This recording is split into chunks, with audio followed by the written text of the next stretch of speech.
Exodus chapter 1. These are the sons of Jacob who went with their father to Egypt, each with his family: Reuben, Simeon, Levi, Judah, Issachar, Zebulun, Benjamin, Dan, Naphtali, Gad, and Asher. Joseph was already down in Egypt. In all, Jacob had 70 direct descendants. In this time Joseph and each of his brothers died, ending that generation. But their descendants had many children and grandchildren. In fact, they multiplied so quickly that they soon filled the land. Then a new king came to the throne of Egypt, who knew nothing about Joseph or what he had done. He told his people, "These Israelites are becoming a threat to us because there are so many of them. We must find a way to put an end to this. If we don't, and if war breaks out, they will join our enemies and fight against us. Then they will escape from the country." So the Egyptians made the Israelites their slaves and put brutal slave drivers over them, hoping to wear them down under heavy burdens. They forced them to build the cities of Pithom and Ramses as supply centers for the king. But the more the Egyptians oppressed them, the more quickly the Israelites multiplied. The Egyptians soon became alarmed and decided to make their slavery more bitter still. They were ruthless with the Israelites, forcing them to make bricks and mortar and to work long hours in the fields. Then Pharaoh, the king of Egypt, gave this order to the Hebrew midwives, Shiphrah and Puah. "When you help the Hebrew women give birth, kill all the boys as soon as they are born. Allow only the baby girls to live." But because the midwives feared God, they refused to obey the king and allowed the boys to live too. Then the king called for the midwives. "Why have you done this?" he demanded. "Why have you allowed the boys to live?" "Sir," they told him, "the Hebrew women are very strong. They have their babies so quickly that we cannot get there in time. They are not slow in giving birth like Egyptian women."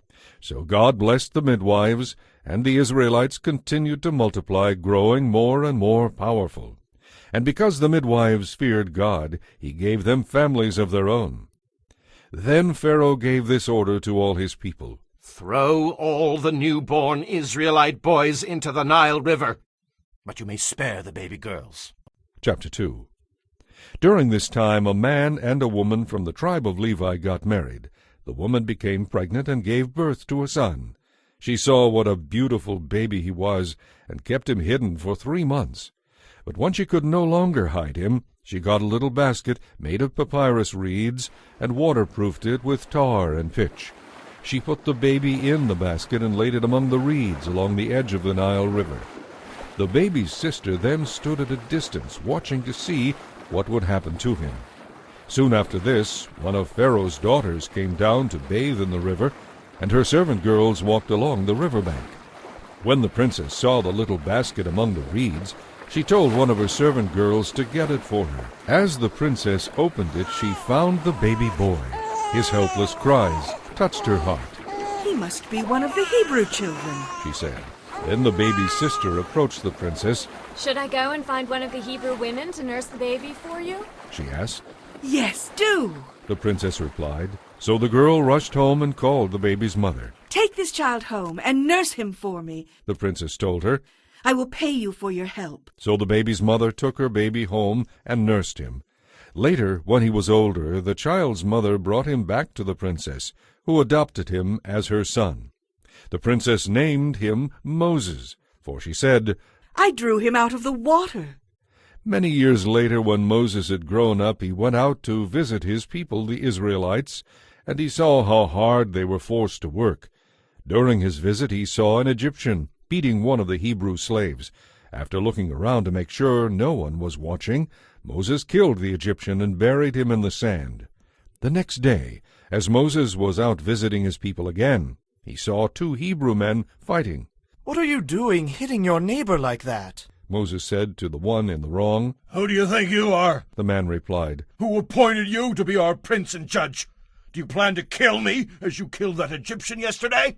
Moses was badly frightened because he realized that everyone knew what he had done.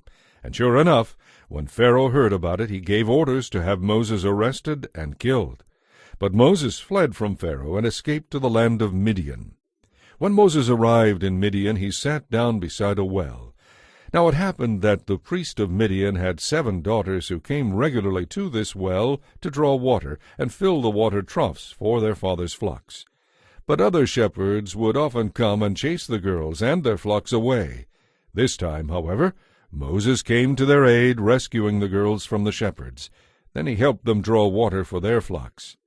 When the girls returned to Reuel, their father, he asked, How did you get the flocks watered so quickly today? An Egyptian rescued us from the shepherds. They told him. And then he drew water for us and watered our flocks. Well, where is he then? Their father asked. Did you just leave him there? Go and invite him home for a meal. Moses was happy to accept the invitation, and he settled down to live with them. In time, Reuel gave Moses one of his daughters, Zipporah, to be his wife. Later they had a baby boy, and Moses named him Gershom, for he said, I have been a stranger in a foreign land. Years passed, and the king of Egypt died. But the Israelites still groaned beneath their burden of slavery. They cried out for help, and their pleas for deliverance rose up to God. God heard their cries, and remembered his covenant promise to Abraham, Isaac, and Jacob. He looked down on the Israelites, and felt deep concern for their welfare. Chapter 3. One day Moses was tending the flock of his father-in-law Jethro, the priest of Midian, and he went deep into the wilderness near Sinai, the mountain of God.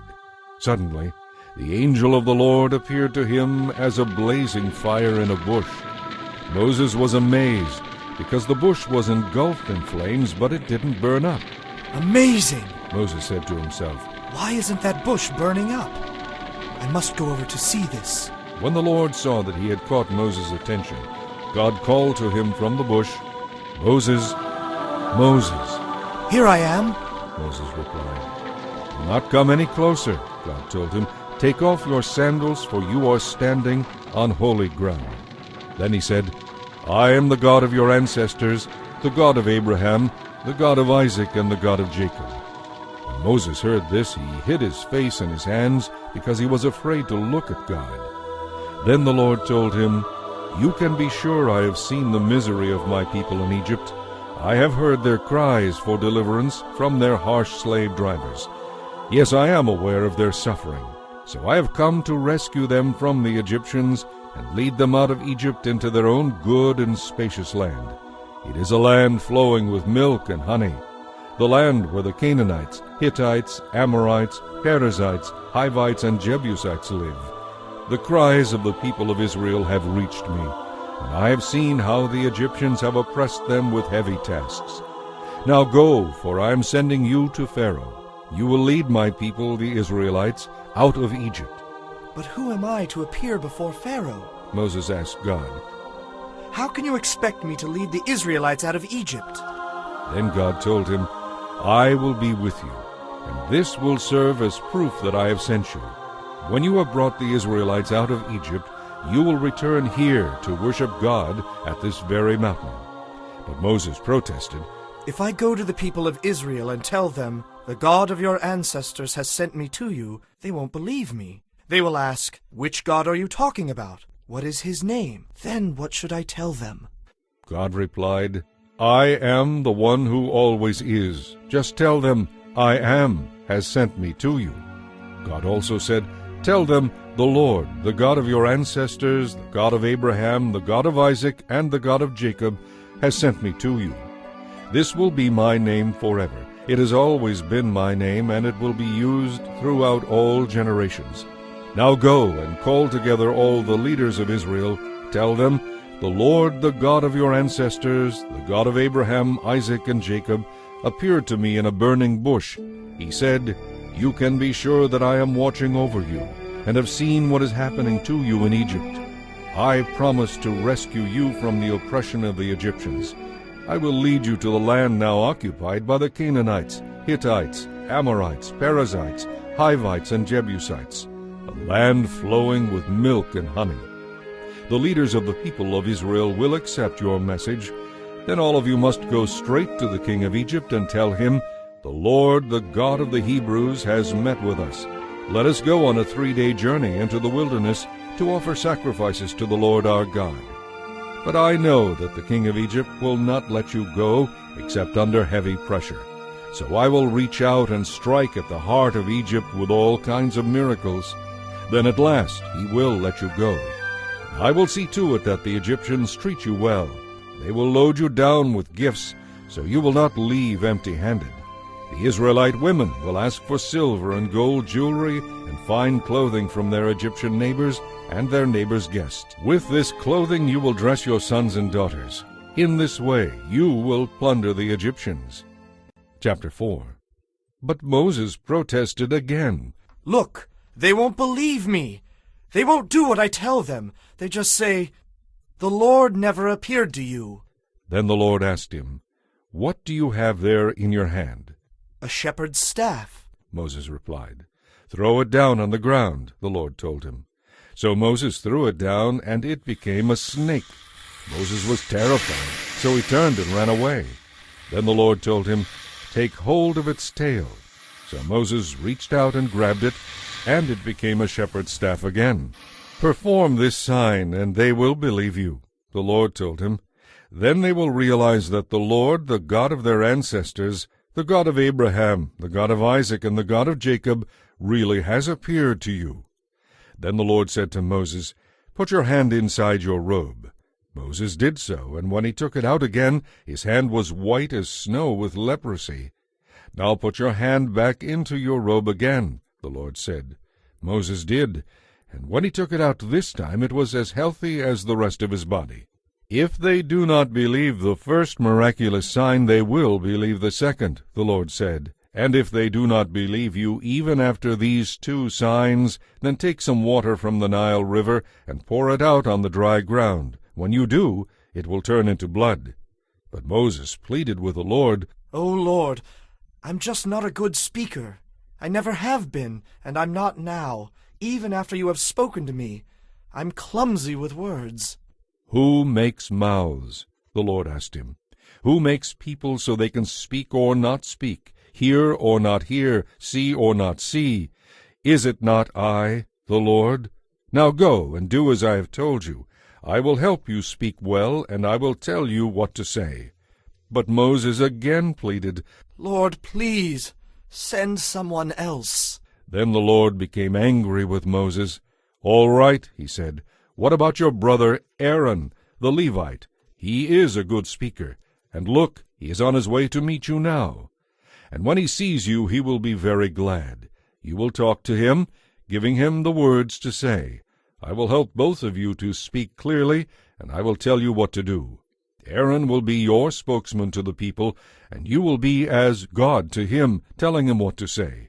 And be sure to take your shepherd's staff along, so you can perform the miraculous signs I have shown you."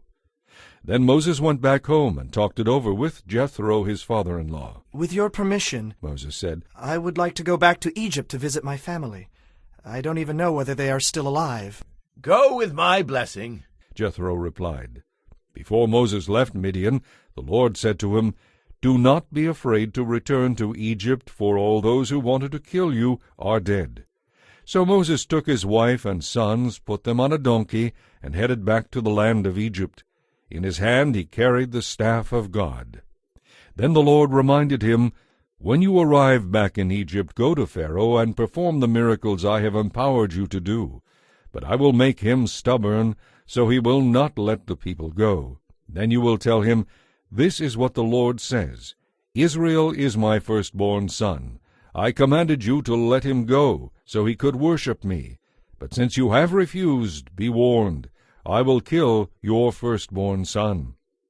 On the journey when Moses and his family had stopped for the night, the Lord confronted Moses and was about to kill him. But Zipporah, his wife, took a flint knife and circumcised her son. She threw the foreskin at Moses' feet and said, "What a blood-smeared bridegroom you are to me." When she called Moses a blood-smeared bridegroom, she was referring to the circumcision. After that, the Lord left him alone. Now the Lord had said to Aaron, "Go out into the wilderness to meet Moses." So Aaron traveled to the mountain of God, where he found Moses, and greeted him warmly. Moses then told Aaron everything the Lord had commanded them to do and say, and he told him about the miraculous signs they were to perform. So Moses and Aaron returned to Egypt and called the leaders of Israel to a meeting. Aaron told them everything the Lord had told Moses, and Moses performed the miraculous signs as they watched. The leaders were soon convinced that the Lord had sent Moses and Aaron, and when they realized that the Lord had seen their misery and was deeply concerned for them, they all bowed their heads and worshipped. Chapter 5. After this presentation to Israel's leaders, Moses and Aaron went to see Pharaoh. They told him, This is what the Lord, the God of Israel, says. Let my people go, for they must go out into the wilderness to hold a religious festival in my honor. Is that so? retorted Pharaoh. And who is the Lord that I should listen to him and let Israel go? I don't know the Lord, and I will not let Israel go. But Aaron and Moses persisted. The God of the Hebrews has met with us, They declared. Let us take a 3-day trip into the wilderness, so we can offer sacrifices to the Lord our God. If we don't, we will surely die by disease or the sword. Who do you think you are? Pharaoh shouted. Distracting the people from their tasks. Get back to work. Look, there are many people here in Egypt, and you are stopping them from doing their work. That same day Pharaoh sent this order to the slave drivers and foremen he had set over the people of Israel. Do not supply the people with any more straw for making bricks. Let them get it themselves, but don't reduce their production quotas by a single brick. They obviously don't have enough to do. If they did, they wouldn't be talking about going into the wilderness to offer sacrifices to their God. Load them down with more work. Make them sweat. That will teach them to listen to these liars. So the slave drivers and foremen informed the people, Pharaoh has ordered us not to provide straw for you. Go and get it yourselves. Find it wherever you can. But you must produce just as many bricks as before. So the people scattered throughout the land in search of straw. The slave drivers were brutal. Meet your daily quota of bricks just as you did before, They demanded. Then they whipped the Israelite foremen in charge of the work crews. Why haven't you met your quotas either yesterday or today? They demanded. So the Israelite foreman went to Pharaoh and pleaded with him. Please don't treat us like this. They begged. We are given no straw, but we are still told to make as many bricks as before. We are beaten for something that isn't our fault. It is the fault of your slave drivers for making such unreasonable demands. But Pharaoh replied, You're just lazy. You obviously don't have enough to do. If you did, you wouldn't be saying, let us go, so we can offer sacrifices to the Lord. Now get back to work. No straw will be given to you, but you must still deliver the regular quota of bricks. Since Pharaoh would not let up on his demands, the Israelite foremen could see that they were in serious trouble. As they left Pharaoh's court, they met Moses and Aaron, who were waiting outside for them. The foreman said to them, May the Lord judge you for getting us into this terrible situation with Pharaoh and his officials. You have given them an excuse to kill us. So Moses went back to the Lord and protested, Why have you mistreated your own people like this, Lord? Why did you send me? Since I gave Pharaoh your message, he has been even more brutal to your people. You have not even begun to rescue them. Chapter 6. Now you will see what I will do to Pharaoh, the Lord told Moses. When he feels my powerful hand upon him, he will let the people go. In fact, he will be so anxious to get rid of them that he will force them to leave his land. And God continued, I am the Lord. I appeared to Abraham, to Isaac, and to Jacob as God Almighty, though I did not reveal my name, the Lord, to them. And I entered into a solemn covenant with them. Under its terms I swore to give them the land of Canaan, where they were living. You can be sure that I have heard the groans of the people of Israel, who are now slaves to the Egyptians. I have remembered my covenant with them. Therefore say to the Israelites, I am the Lord, and I will free you from your slavery in Egypt. I will redeem you with mighty power and great acts of judgment. I will make you my own special people, and I will be your God.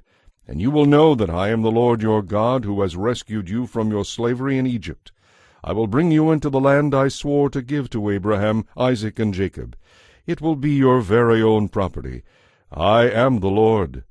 So Moses told the people what the Lord had said, but they wouldn't listen any more. They had become too discouraged by the increasing burden of their slavery. Then the Lord said to Moses, Go back to Pharaoh, and tell him to let the people of Israel leave Egypt. But Lord, Moses objected. my own people won't listen to me anymore. How can I expect Pharaoh to listen? I'm no orator. But the Lord ordered Moses and Aaron to return to Pharaoh, king of Egypt, and to demand that he let the people of Israel leave Egypt. These are the ancestors of clans from some of Israel's tribes. The descendants of Reuben, Israel's oldest son, included Hanoch, Palu, Hezron, and Carmi. Their descendants became the clans of Reuben. The descendants of Simeon included Jemuel, Jamin, Ohad, Jachin, Zohar, and Shaul, whose mother was a Canaanite. Their descendants became the clans of Simeon. These are the descendants of Levi, listed according to their family groups. In the first generation were Gershon, Kohath, and Merari. Levi, their father, lived to be 137 years old. The descendants of Gershon included Libni and Shimei, each of whom is the ancestor of a clan. The descendants of Kohath included Amram, Ishar, Hebron, and Uzziel. Kohath lived to be 133 years old. The descendants of Merari included Malai and Mushai. These are the clans of the Levites listed according to their genealogies. Amram married his father's sister Jochebed, and she bore him Aaron and Moses. Amram lived to be 137 years old. The descendants of Ishar included Korah, Nepheg, and Zikri. The descendants of Uzziel included Mishael, Elzaphan, and Sithri. Aaron married Elisheba, the daughter of Aminadab, and sister of Nashon, and she bore him Nadab, Abihu, Eleazar, and Ithamar. The descendants of Korah included Asir, Elkanah, and Abiasaph. Their descendants became the clans of Korah. Eleazar, son of Aaron, married one of the daughters of Putiel, and she bore him Phinehas. These are the ancestors of the Levite clans listed according to their family groups. The Aaron and Moses named in this list are the same Aaron and Moses to whom the Lord said, Lead all the people of Israel out of the land of Egypt, division by division. They are the ones who went to Pharaoh to ask permission to lead the people from the land of Egypt. At that time the Lord had said to them, I am the Lord. Give Pharaoh the message I have given you. This is the same Moses who had argued with the Lord, saying, I can't do it. I'm no orator. Why should Pharaoh listen to me? Chapter 7. Then the Lord said to Moses, Pay close attention to this. I will make you seem like God to Pharaoh. Your brother Aaron will be your prophet. He will speak for you. Tell Aaron everything I say to you, and have him announce it to Pharaoh. He will demand that the people of Israel be allowed to leave Egypt. But I will cause Pharaoh to be stubborn, so I can multiply my miraculous signs and wonders in the land of Egypt. Even then Pharaoh will refuse to listen to you. So I will crush Egypt with a series of disasters, after which I will lead the forces of Israel out with great acts of judgment. When I show the Egyptians my power and force them to let the Israelites go, they will realize that I am the Lord. So Moses and Aaron did just as the Lord had commanded them. Moses was 80 years old, and Aaron was 83 at the time they made their demands to Pharaoh. Then the Lord said to Moses and Aaron, Pharaoh will demand that you show him a miracle to prove that God has sent you. When he makes this demand, say to Aaron, Throw down your shepherd's staff, and it will become a snake. So Moses and Aaron went to see Pharaoh, and they performed the miracle just as the Lord had told them. Aaron threw down his staff before Pharaoh and his court, and it became a snake. Then Pharaoh called in his wise men and magicians, and they did the same thing with their secret arts. Their staffs became snakes too. But then Aaron's snakes swallowed up their snakes. Pharaoh's heart, however, remained hard and stubborn. He still refused to listen, just as the Lord had predicted. Then the Lord said to Moses, Pharaoh is very stubborn, and he continues to refuse to let the people go. So go to Pharaoh in the morning as he goes down to the river. Stand on the river bank and meet him there. Be sure to take along the shepherd's staff that turned into a snake. Say to him, The Lord, the God of the Hebrews, has sent me to say, Let my people go, so they can worship me in the wilderness. Until now you have refused to listen to him. Now the Lord says, You are going to find out that I am the Lord. Look, I will hit the water of the Nile with this staff. and the river will turn to blood. The fish in it will die, and the river will stink. The Egyptians will not be able to drink any water from the Nile. Then the Lord said to Moses, Tell Aaron to point his staff toward the waters of Egypt, all its rivers, canals, marshes, and reservoirs. Everywhere in Egypt the water will turn into blood, even the water stored in wooden bowls and stone pots in the people's homes. So Moses and Aaron did just as the Lord had commanded them. As Pharaoh and all of his officials watched, Moses raised his staff and hit the water of the Nile. Suddenly the whole river turned to blood. The fish in the river died, and the water became so foul that the Egyptians couldn't drink it. There was blood everywhere throughout the land of Egypt. But again the magicians of Egypt used their secret arts, and they too turned water into blood.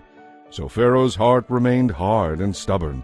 He refused to listen to Moses and Aaron, just as the Lord had predicted. Pharaoh returned to his palace and put the whole thing out of his mind.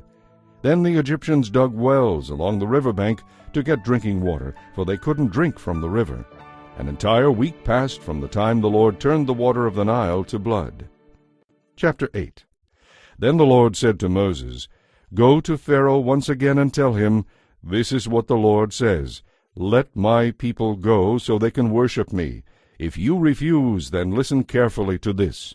I will send vast hordes of frogs across your entire land, from one border to the other. The Nile River will swarm with them. They will come up out of the river and into your houses, even into your bedrooms and onto your beds. Every home in Egypt will be filled with them. They will fill even your ovens and your kneading bowls. You and your people will be overwhelmed by frogs. Then the Lord said to Moses, Tell Aaron to point his shepherd's staff toward all the rivers, canals, and marshes of Egypt, so there will be frogs in every corner of the land. Aaron did so, and frogs covered the whole land of Egypt. But the magicians were able to do the same thing with their secret arts. They too caused frogs to come up on the land. Then Pharaoh summoned Moses and Aaron and begged, Plead with the Lord to take the frogs away from me and my people. I will let the people go, so they can offer sacrifices to the Lord. You set the time, Moses replied. Tell me when you want me to pray for you, your officials, and your people. I will pray that you and your houses will be rid of the frogs. Then only the frogs in the Nile River will remain alive. Do it tomorrow, Pharaoh said. All right, Moses replied. It will be as you have said. Then you will know that no one is as powerful as the Lord our God. All the frogs will be destroyed, except those in the river. So Moses and Aaron left Pharaoh, and Moses pleaded with the Lord about the frogs he had sent. And the Lord did as Moses had promised. The frogs in the houses, the courtyards, and the fields all died. They were piled into great heaps, and a terrible stench filled the land. But when Pharaoh saw that the frogs were gone, he hardened his heart. He refused to listen to Moses and Aaron, just as the Lord had predicted. So the Lord said to Moses, Tell Aaron to strike the dust with his staff.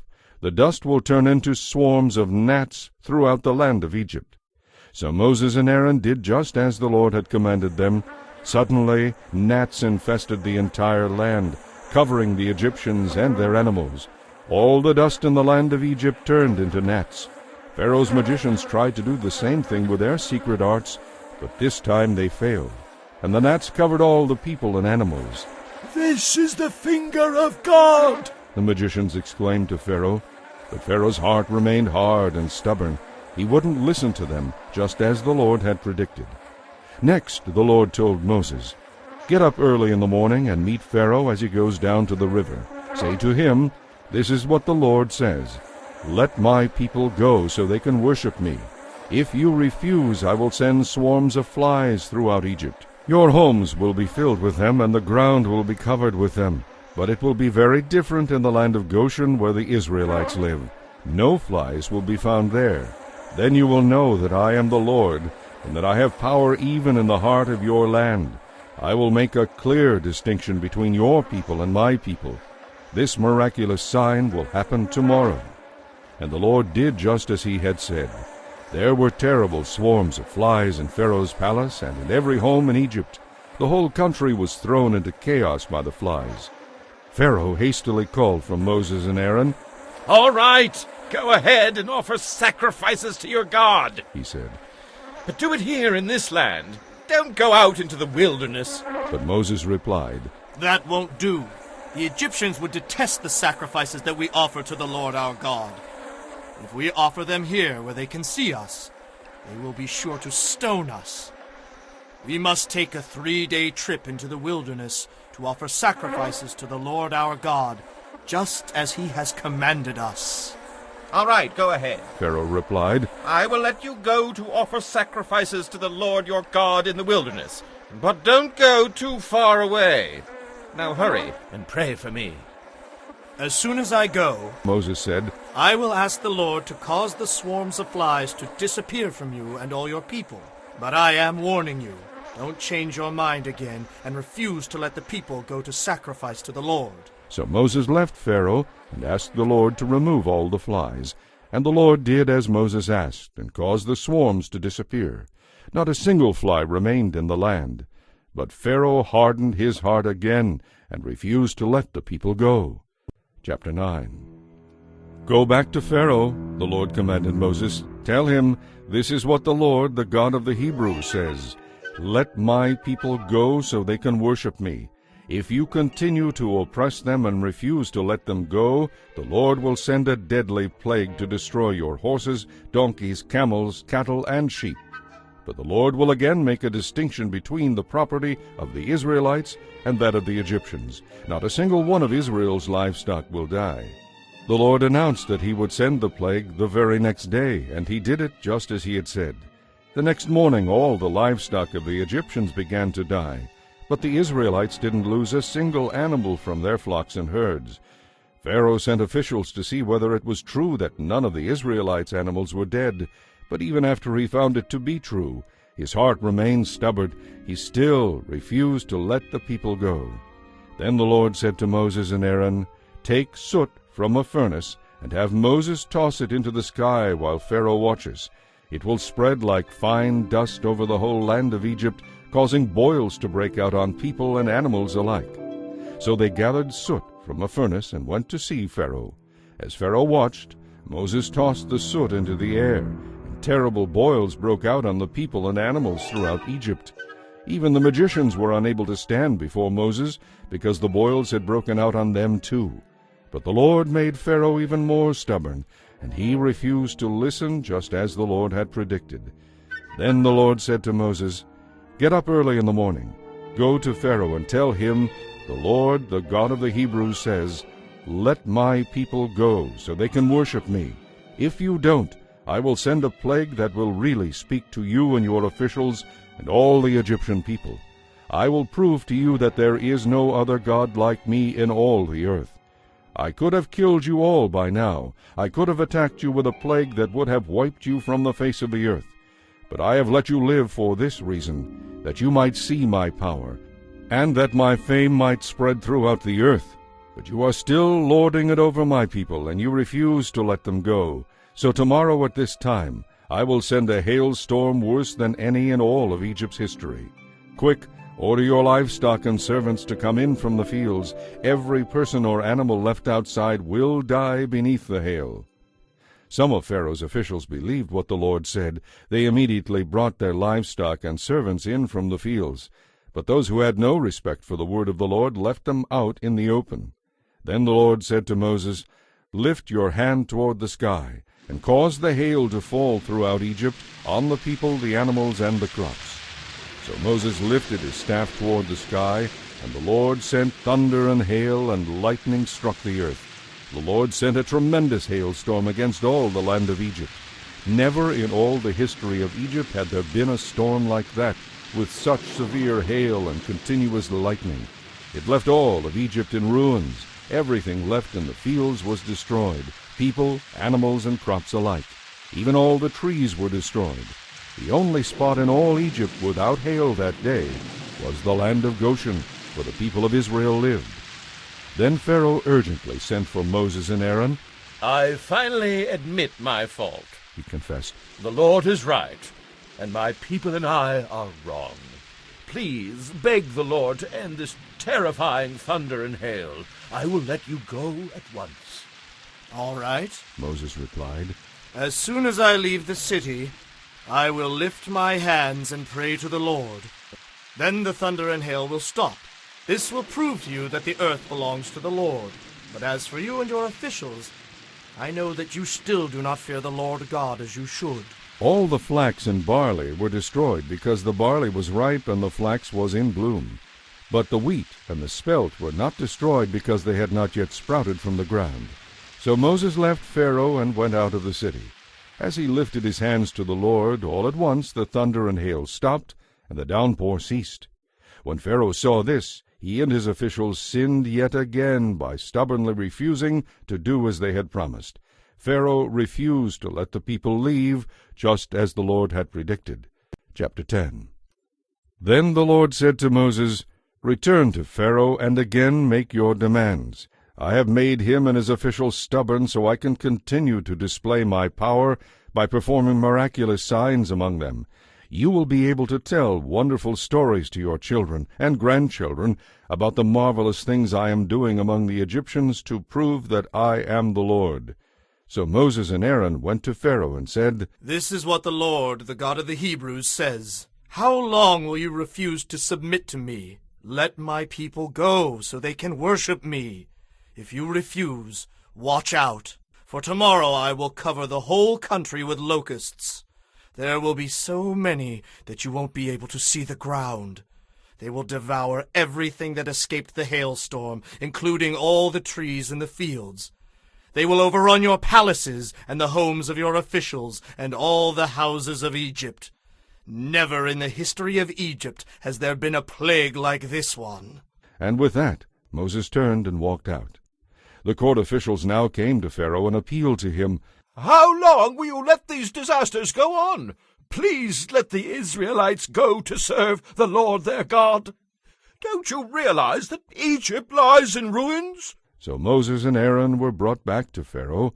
All right, go and serve the Lord your God, He said. But tell me, just whom do you want to take along? Young and old, all of us will go. Moses replied. We will take our sons and daughters and our flocks and herds. We must all join together in a festival to the Lord. Pharaoh retorted, The Lord will certainly need to be with you if you try to take your little ones along. I can see through your wicked intentions. Never! Only the men may go and serve the Lord, for that is what you requested. And Pharaoh threw them out of the palace. Then the Lord said to Moses, Raise your hand over the land of Egypt to bring on the locusts. Let them cover the land and eat all the crops still left after the hailstorm. So Moses raised his staff, and the Lord caused an east wind to blow all that day and through the night. When morning arrived, the east wind had brought the locusts, and the locusts swarmed over the land of Egypt from border to border. It was the worst locust plague in Egyptian history, and there has never again been one like it. For the locusts covered the surface of the whole country, making the ground look black. They ate all the plants and all the fruit on the trees that had survived the hailstorm. Not one green thing remained, neither tree nor plant, throughout the land of Egypt. Pharaoh quickly sent for Moses and Aaron. I confess my sin against the Lord your God, and against you, He said to them. Forgive my sin only this once, and plead with the Lord your God to take away this terrible plague. So Moses left Pharaoh and pleaded with the Lord. The Lord responded by sending a strong west wind that blew the locusts out into the Red Sea. Not a single locust remained in all the land of Egypt. But the Lord made Pharaoh stubborn once again, and he did not let the people go. Then the Lord said to Moses, Lift your hand toward heaven, and a deep and terrifying darkness will descend on the land of Egypt. So Moses lifted his hand toward heaven, and there was deep darkness over the entire land for 3 days. During all that time the people scarcely moved, for they could not see, but there was light as usual where the people of Israel lived. Then Pharaoh called for Moses. Go and worship the Lord, He said. but let your flocks and herds stay here. You can even take your children with you. No, Moses said. we must take our flocks and herds for sacrifices and burnt offerings to the Lord our God. All our property must go with us. Not a hoof can be left behind. We will have to choose our sacrifices for the Lord our God from among these animals. And we won't know which sacrifices he will require until we get there." So the Lord hardened Pharaoh's heart once more, and he would not let them go. "Get out of here! Pharaoh shouted at Moses. Don't ever let me see you again! The day you do, you will die!" "Very well," Moses replied. "I will never see you again." Chapter 11. Then the Lord said to Moses, "I will send just one more disaster on Pharaoh and the land of Egypt. After that, Pharaoh will let you go. In fact, he will be so anxious to get rid of you that he will practically force you to leave the country. Tell all the Israelite men and women to ask their Egyptian neighbors for articles of silver and gold." Now the Lord had caused the Egyptians to look favorably on the people of Israel, and Moses was considered a very great man in the land of Egypt. He was respected by Pharaoh's officials and the Egyptian people alike. So Moses announced to Pharaoh, "This is what the Lord says. About midnight I will pass through Egypt. All the firstborn sons will die in every family in Egypt, from the oldest son of Pharaoh, who sits on the throne, to the oldest son of his lowliest slave. Even the firstborn of the animals will die. Then a loud wail will be heard throughout the land of Egypt. There has never been such wailing before, and there never will be again. But among the Israelites it will be so peaceful that not even a dog will bark. Then you will know that the Lord makes a distinction between the Egyptians and the Israelites. All the officials of Egypt will come running to me, bowing low. 'Please leave,' they will beg. 'Hurry and take all your followers with you. Only then will I go.'" Then, burning with anger, Moses left Pharaoh's presence. Now the Lord had told Moses, "Pharaoh will not listen to you, but this will give me the opportunity to do even more mighty miracles in the land of Egypt." Although Moses and Aaron did these miracles in Pharaoh's presence, the Lord hardened his heart, so he wouldn't let the Israelites leave the country. Chapter 12. Now the Lord gave the following instructions to Moses and Aaron while they were still in the land of Egypt. "From now on, this month will be the first month of the year for you. Announce to the whole community that on the 10th day of this month each family must choose a lamb or a young goat for a sacrifice. If a family is too small to eat an entire lamb, let them share the lamb with another family in the neighborhood. Whether or not they share in this way depends on the size of each family and how much they can eat. This animal must be a 1-year-old male, either a sheep or a goat, with no physical defects. Take special care of these lambs until the evening of the 14th day of this first month. Then each family in the community must slaughter its lamb. They are to take some of the lamb's blood and smear it on the top and sides of the door frame of the house where the lamb will be eaten. That evening everyone must eat roast lamb with bitter herbs and bread made without yeast. The meat must never be eaten raw or boiled. Roast it all, including the head, legs, and internal organs. Do not leave any of it until the next day. Whatever is not eaten that night must be burned before morning. Wear your traveling clothes as you eat this meal, as though prepared for a long journey. Wear your sandals and carry your walking sticks in your hands. Eat the food quickly, for this is the Lord's Passover. On that night I will pass through the land of Egypt and kill all the firstborn sons and firstborn male animals in the land of Egypt. I will execute judgment against all the gods of Egypt, for I am the Lord. The blood you have smeared on your doorposts will serve as a sign. When I see the blood, I will pass over you. This plague of death will not touch you when I strike the land of Egypt. You must remember this day forever. Each year you will celebrate it as a special festival to the Lord. For 7 days you may eat only bread made without yeast.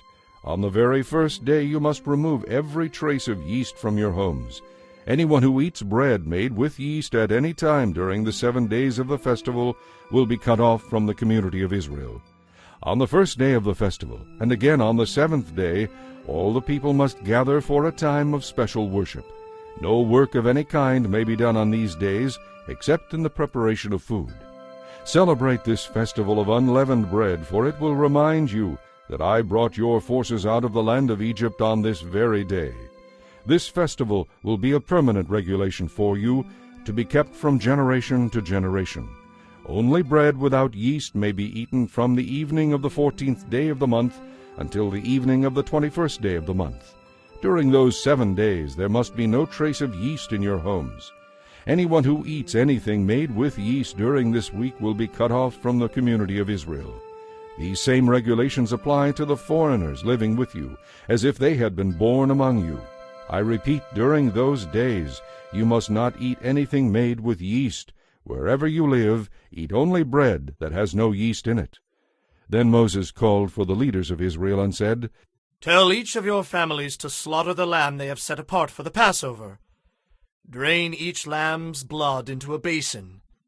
Then take a cluster of hyssop branches and dip it into the lamb's blood. Strike the hyssop against the top and sides of the doorframe, staining it with the blood.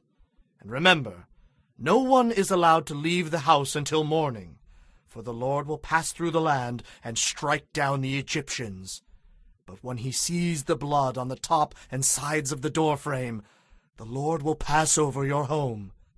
He will not permit the destroyer to enter and strike down your firstborn.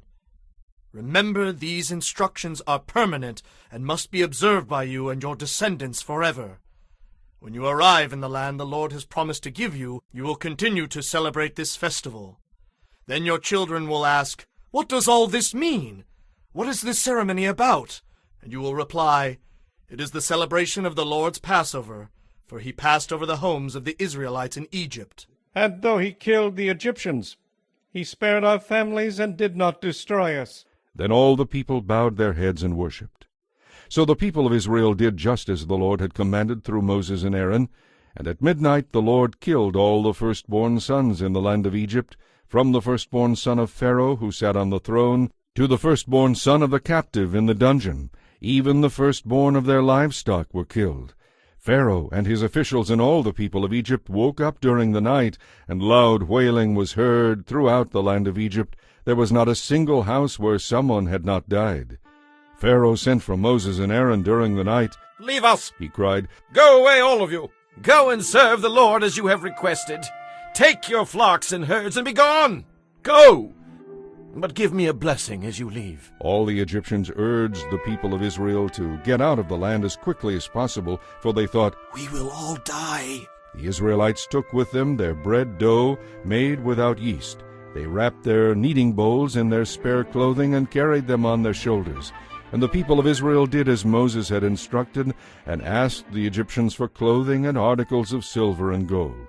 The Lord caused the Egyptians to look favorably on the Israelites, and they gave the Israelites whatever they asked for. So like a victorious army, they plundered the Egyptians. That night the people of Israel left Ramses and started for Succoth. There were about 600,000 men, plus all the women and children, and they were all traveling on foot.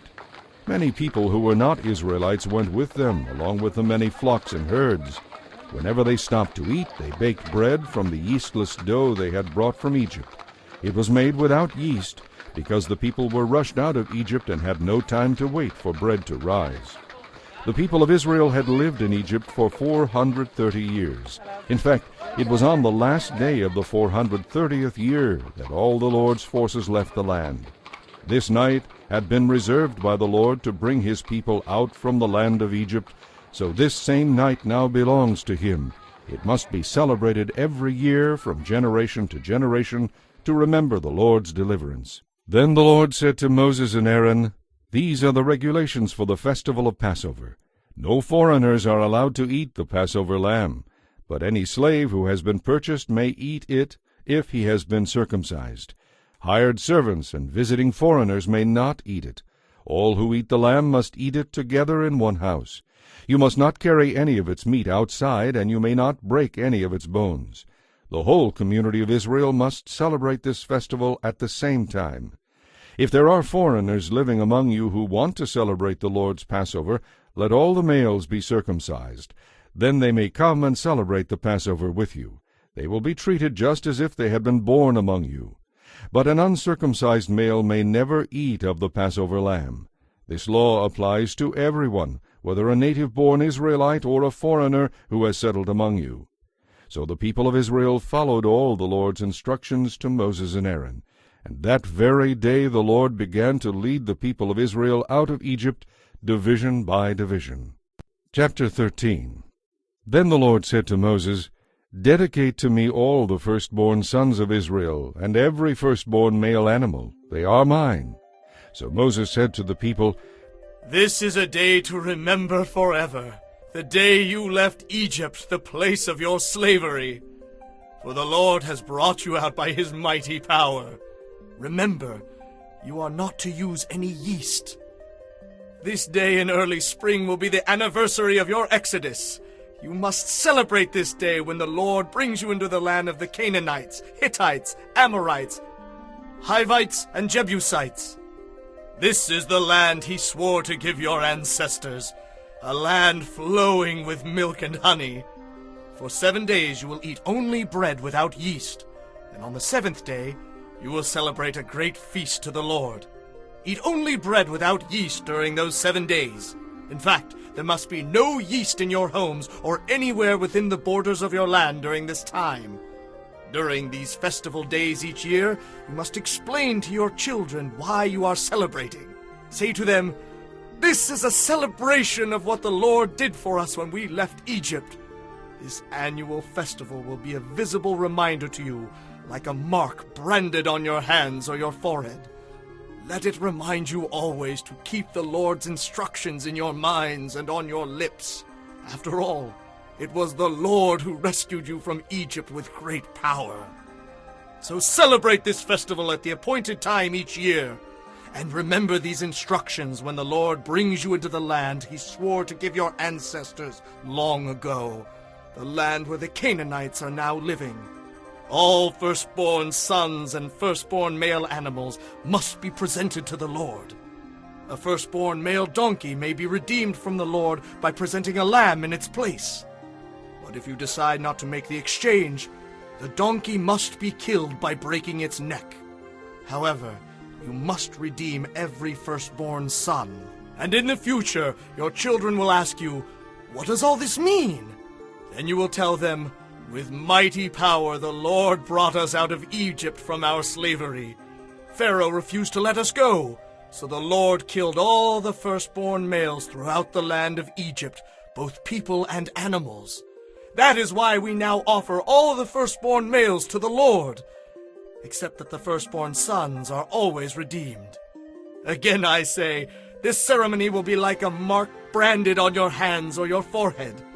It is a visible reminder that it was the Lord who brought you out of Egypt with great power." When Pharaoh finally let the people go, God did not lead them on the road that runs through Philistine territory, even though that was the shortest way from Egypt to the Promised Land. God said, "If the people are faced with a battle, they might change their minds and return to Egypt." So God led them along a route through the wilderness toward the Red Sea, and the Israelites left Egypt like a marching army. Moses took the bones of Joseph with him, for Joseph had made the sons of Israel swear that they would take his bones with them when God led them out of Egypt, as he was sure God would. Leaving Succoth, they camped at Etham on the edge of the wilderness. The Lord guided them by a pillar of cloud during the day and a pillar of fire at night. That way they could travel whether it was day or night. And the Lord did not remove the pillar of cloud or pillar of fire from their sight. Chapter 14. Then the Lord gave these instructions to Moses. "Tell the people to march toward Pi-hahiroth between Migdol and the sea. Camp there along the shore opposite Baal-zephon. Then Pharaoh will think, 'Those Israelites are confused. They are trapped between the wilderness and the sea.' And once again I will harden Pharaoh's heart, and he will chase after you. I have planned this so I will receive great glory at the expense of Pharaoh and his armies. After this, the Egyptians will know that I am the Lord." So the Israelites camped there as they were told. When word reached the king of Egypt that the Israelites were not planning to return to Egypt after 3 days, Pharaoh and his officials changed their minds. "What have we done, letting all these slaves get away?" they asked. So Pharaoh called out his troops and led the chase in his chariot. He took with him 600 of Egypt's best chariots, along with the rest of the chariots of Egypt, each with a commander. The Lord continued to strengthen Pharaoh's resolve, and he chased after the people of Israel who had escaped so defiantly. All the forces in Pharaoh's army, all his horses, chariots, and charioteers, were used in the chase. The Egyptians caught up with the people of Israel as they were camped beside the shore near Pi-hahiroth, across from Baal-zephon. As Pharaoh and his army approached, the people of Israel could see them in the distance, marching toward them. The people began to panic, and they cried out to the Lord for help. Then they turned against Moses and complained, "Why did you bring us out here to die in the wilderness? Weren't there enough graves for us in Egypt? Why did you make us leave? Didn't we tell you to leave us alone while we were still in Egypt? Our Egyptian slavery was far better than dying out here in the wilderness." But Moses told the people, Don't be afraid. Just stand where you are and watch the Lord rescue you. The Egyptians that you see today will never be seen again. The Lord himself will fight for you. You won't have to lift a finger in your defense. Then the Lord said to Moses, "Why are you crying out to me? Tell the people to get moving. Use your shepherd's staff, hold it out over the water, and a path will open up before you through the sea. Then all the people of Israel will walk through on dry ground. Yet I will harden the hearts of the Egyptians, and they will follow the Israelites into the sea. Then I will receive great glory at the expense of Pharaoh and his armies, chariots and charioteers. When I am finished with Pharaoh and his army, all Egypt will know that I am the Lord." Then the angel of God, who had been leading the people of Israel, moved to a position behind them, and the pillar of cloud also moved around behind them. The cloud settled between the Israelite and Egyptian camps. As night came, the pillar of cloud turned into a pillar of fire, lighting the Israelite camp. But the cloud became darkness to the Egyptians, and they couldn't find the Israelites. Then Moses raised his hand over the sea, and the Lord opened up a path through the water with a strong east wind. The wind blew all that night, turning the seabed into dry land. So the people of Israel walked through the sea on dry ground, with walls of water on each side. Then the Egyptians, all of Pharaoh's horses, chariots, and charioteers, followed them across the bottom of the sea. But early in the morning the Lord looked down on the Egyptian army from the pillar of fire and cloud, and he threw them into confusion. Their chariot wheels began to come off, making their chariots impossible to drive. Let's get out of here! The Egyptians shouted. The Lord is fighting for Israel against us! When all the Israelites were on the other side, the Lord said to Moses, "Raise your hand over the sea again. Then the waters will rush back over the Egyptian chariots and charioteers." So as the sun began to rise, Moses raised his hand over the sea. The water roared back into its usual place, and the Lord swept the terrified Egyptians into the surging currents. The waters covered all the chariots and charioteers, the entire army of Pharaoh. Of all the Egyptians who had chased the Israelites into the sea, not a single one survived. The people of Israel had walked through the middle of the sea on dry land, as the water stood up like a wall on both sides. This was how the Lord rescued Israel from the Egyptians that day.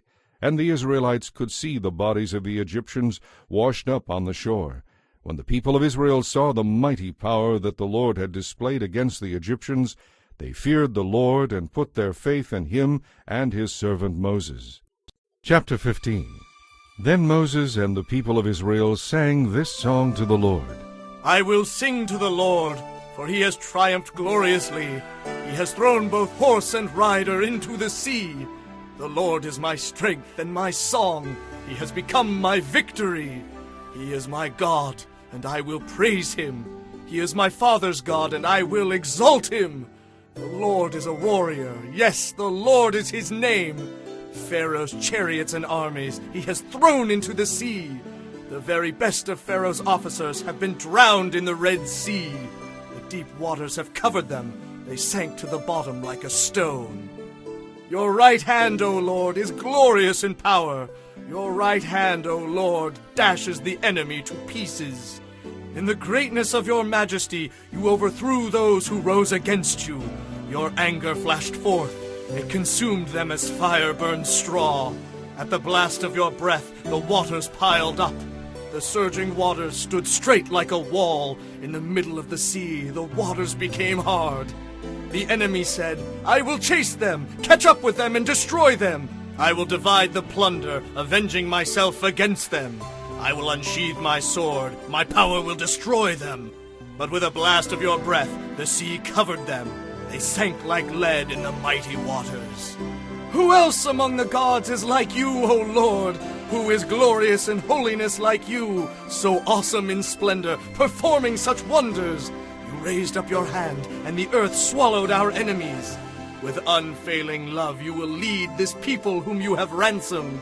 You will guide them in your strength to the place where your holiness dwells. The nations will hear and tremble. Anguish will grip the people of Philistia. The leaders of Edom will be terrified. The nobles of Moab will tremble. All the people of Canaan will melt with fear. Terror and dread will overcome them. Because of your great power, they will be silent like a stone.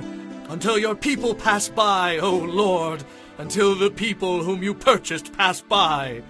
You will bring them in and plant them on your own mountain. The place you have made as your home, O Lord. The sanctuary, O Lord, that your hands have made. The Lord will reign forever and ever. When Pharaoh's horses, chariots, and charioteers rushed into the sea, the Lord brought the water crashing down on them. But the people of Israel had walked through on dry land.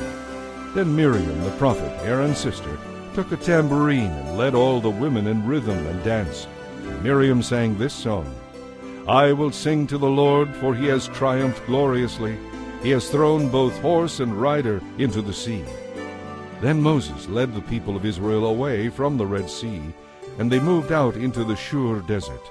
They traveled in this desert for 3 days without water. When they came to Marah, they finally found water, but the people couldn't drink it because it was bitter. That is why the place was called Marah, which means bitter. Then the people turned against Moses. What are we going to drink? They demanded. So Moses cried out to the Lord for help, and the Lord showed him a branch. Moses took the branch and threw it into the water. This made the water good to drink. It was there at Marah that the Lord laid before them the following conditions to test their faithfulness to him. If you will listen carefully to the voice of the Lord your God, and do what is right in his sight, obeying his commands and laws, then I will not make you suffer the diseases I sent on the Egyptians, for I am the Lord who heals you. After leaving Marah, they came to Elim, where there were 12 springs and 70 palm trees. They camped there beside the springs. Chapter 16. Then they left Elim and journeyed into the Sin desert, between Elim and Mount Sinai. They arrived there a month after leaving Egypt. There, too, the whole community of Israel spoke bitterly against Moses and Aaron. Oh, that we were back in Egypt, they moaned. It would have been better if the Lord had killed us there. At least there we had plenty to eat. But now you have brought us into this desert to starve us to death. Then the Lord said to Moses, Look, I am going to rain down food from heaven for you. The people can go out each day and pick up as much food as they need for that day. I will test them in this to see whether they will follow my instructions. Tell them to pick up twice as much as usual on the 6th day of each week. Then Moses and Aaron called a meeting of all the people of Israel and told them, In the evening you will realize that it was the Lord who brought you out of the land of Egypt. In the morning you will see the glorious presence of the Lord. He has heard your complaints, which are against the Lord and not against us. The Lord will give you meat to eat in the evening and bread in the morning, for he has heard all your complaints against him. Yes, your complaints are against the Lord, not against us. Then Moses said to Aaron, Say this to the entire community of Israel. Come into the Lord's presence and hear his reply to your complaints. And as Aaron spoke to the people, they looked out toward the desert. Within the guiding cloud they could see the awesome glory of the Lord. And the Lord said to Moses, I have heard the people's complaints. Now tell them, in the evening you will have meat to eat, and in the morning you will be filled with bread. Then you will know that I am the Lord your God. That evening vast numbers of quail arrived and covered the camp.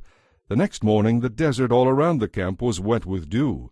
When the dew disappeared later in the morning, thin flakes, white like frost, covered the ground. The Israelites were puzzled when they saw it.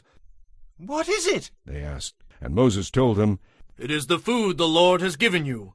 The Lord says that each household should gather as much as it needs. Pick up 2 quarts for each person. So the people of Israel went out and gathered this food, some getting more and some getting less. By gathering 2 quarts for each person, everyone had just enough. Those who gathered a lot had nothing left over, and those who gathered only a little had enough. Each family had just what it needed. Then Moses told them, "Do not keep any of it overnight." But of course some of them didn't listen and kept some of it until morning. But then it was full of maggots and had a terrible smell, and Moses was very angry with them. The people gathered the food morning by morning, each family according to its need. And as the sun became hot, the food they had not picked up melted and disappeared. On the 6th day there was twice as much as usual on the ground, 4 quarts for each person instead of 2. The leaders of the people came and asked Moses why this had happened. He replied, "The Lord has appointed tomorrow as a day of rest, a holy Sabbath to the Lord. On this day we will rest from our normal daily tasks. So bake or boil as much as you want today, and set aside what is left for tomorrow." The next morning the leftover food was wholesome and good, without maggots or odor. Moses said, "This is your food for today is a Sabbath to the Lord. There will be no food on the ground today. Gather the food for 6 days, but the 7th day is a Sabbath. There will be no food on the ground for you on that day."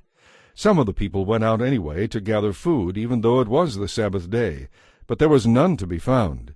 "How long will these people refuse to obey my commands and instructions?" the Lord asked Moses. "Do they not realize that I have given them the 7th day, the Sabbath, as a day of rest? That is why I give you twice as much food on the 6th day, so there will be enough for 2 days. On the Sabbath day you must stay in your places. Do not pick up food from the ground on that day." So the people rested on the 7th day. In time the food became known as manna. It was white like coriander seed, and it tasted like honey cakes. Then Moses gave them this command from the Lord. "Take 2 quarts of manna and keep it forever as a treasured memorial of the Lord's provision. By doing this, later generations will be able to see the bread that the Lord provided in the wilderness when he brought you out of Egypt." Moses said to Aaron, "Get a container and put 2 quarts of manna into it. Then store it in a sacred place as a reminder for all future generations." Aaron did this just as the Lord had commanded Moses. He eventually placed it for safekeeping in the Ark of the Covenant. So the people of Israel ate manna for 40 years, until they arrived in the land of Canaan, where there were crops to eat. The container used to measure the manna was an omer, which held about 2 quarts. Chapter 17. At the Lord's command, the people of Israel left the Sin desert and moved from place to place. Eventually they came to Rephidim, but there was no water to be found there. So once more the people grumbled and complained to Moses. "Give us water to drink," they demanded. "Quiet!" Moses replied. "Why are you arguing with me? And why are you testing the Lord?" But tormented by thirst, they continued to complain. "Why did you ever take us out of Egypt? Why did you bring us here? We, our children, and our livestock will all die." Then Moses pleaded with the Lord. "What should I do with these people? They are about to stone me." The Lord said to Moses, "Take your shepherd's staff, the one you used when you struck the water of the Nile. Then call some of the leaders of Israel and walk on ahead of the people. I will meet you by the rock at Mount Sinai. Strike the rock, and water will come pouring out. Then the people will be able to drink." Moses did just as he was told, and as the leaders looked on, water gushed out. Moses named the place Massah, the place of testing, and Meribah, the place of arguing, because the people of Israel argued with Moses and tested the Lord by saying, "Is the Lord going to take care of us or not?" While the people of Israel were still at Rephidim, the warriors of Amalek came to fight against them. Moses commanded Joshua, "Call the Israelites to arms and fight the army of Amalek. Tomorrow I will stand at the top of the hill with the staff of God in my hand." So Joshua did what Moses had commanded. He led his men out to fight the army of Amalek. Meanwhile Moses, Aaron, and Hur went to the top of a nearby hill. As long as Moses held up the staff with his hands, the Israelites had the advantage. But whenever he lowered his hands, the Amalekites gained the upper hand. Moses' arms finally became too tired to hold up the staff any longer. So Aaron and Hur found a stone for him to sit on. Then they stood on each side, holding up his hands until sunset. As a result, Joshua and his troops were able to crush the army of Amalek. Then the Lord instructed Moses, Write this down as a permanent record and announce it to Joshua. I will blot out every trace of Amalek from under heaven. Moses built an altar there and called it, The Lord is my banner. He said, They have dared to raise their fist against the Lord's throne. So now the Lord will be at war with Amalek generation after generation. Chapter 18. Word soon reached Jethro, the priest of Midian, and Moses' father-in-law, about all the wonderful things God had done for Moses and his people, the Israelites. He had heard about how the Lord had brought them safely out of Egypt. Some time before this, Moses had sent his wife, Zipporah, and his 2 sons to live with Jethro, his father-in-law. The name of Moses' first son was Gershom, for Moses had said, when the boy was born, I have been a stranger in a foreign land. The name of his second son was Eleazar, for Moses had said at his birth, The God of my fathers was my helper. He delivered me from the sword of Pharaoh. Jethro now came to visit Moses, and he brought Moses' wife and 2 sons with him. They arrived while Moses and the people were camped near the mountain of God.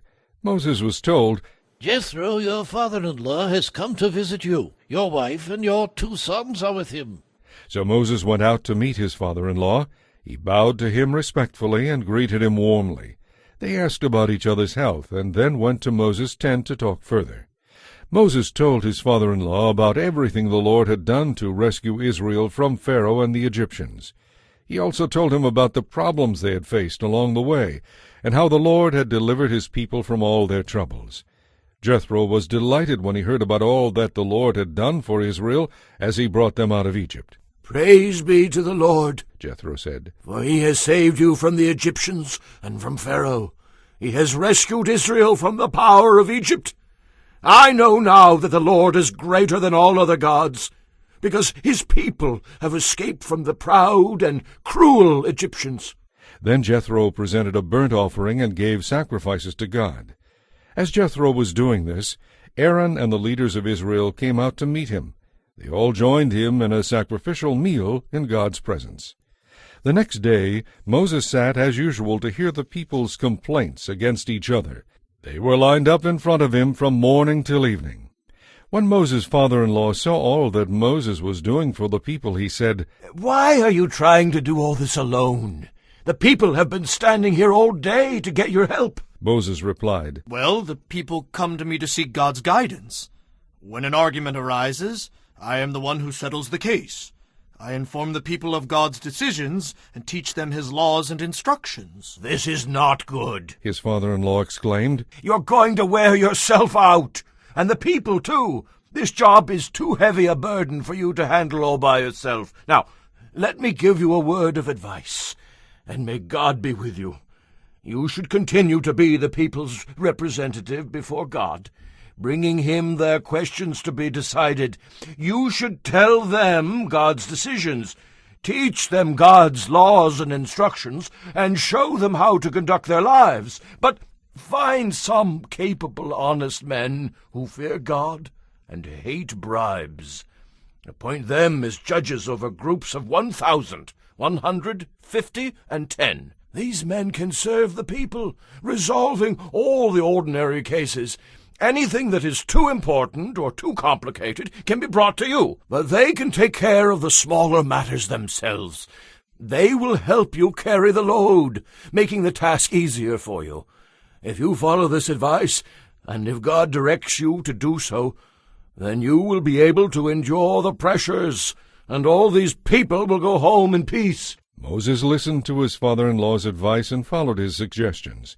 He chose capable men from all over Israel and made them judges over the people. They were put in charge of groups of 1,000, 150, and 10.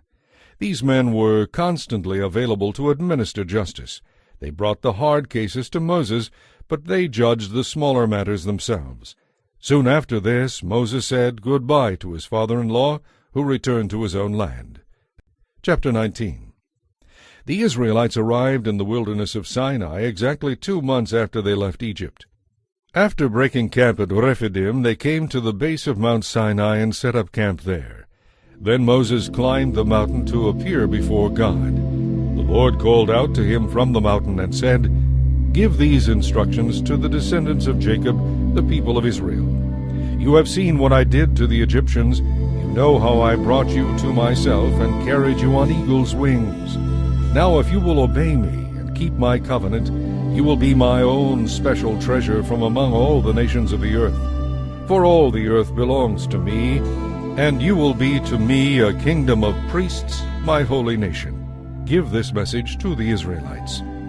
Moses returned from the mountain and called together the leaders of the people and told them what the Lord had said. They all responded together, "We will certainly do everything the Lord asks of us." So Moses brought the people's answer back to the Lord. Then the Lord said to Moses, I'm going to come to you in a thick cloud, so the people themselves can hear me as I speak to you.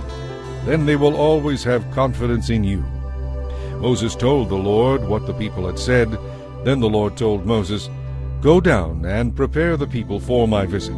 Purify them today and tomorrow, and have them wash their clothing. Be sure they are ready on the third day, for I will come down upon Mount Sinai as all the people watch. Set boundary lines that the people may not pass. Warn them, be careful, do not go up on the mountain or even touch its boundaries. Those who do will certainly die. Any people or animals that cross the boundary must be stoned to death or shot with arrows. They must not be touched by human hands. The people must stay away from the mountain until they hear one long blast from the ram's horn. Then they must gather at the foot of the mountain.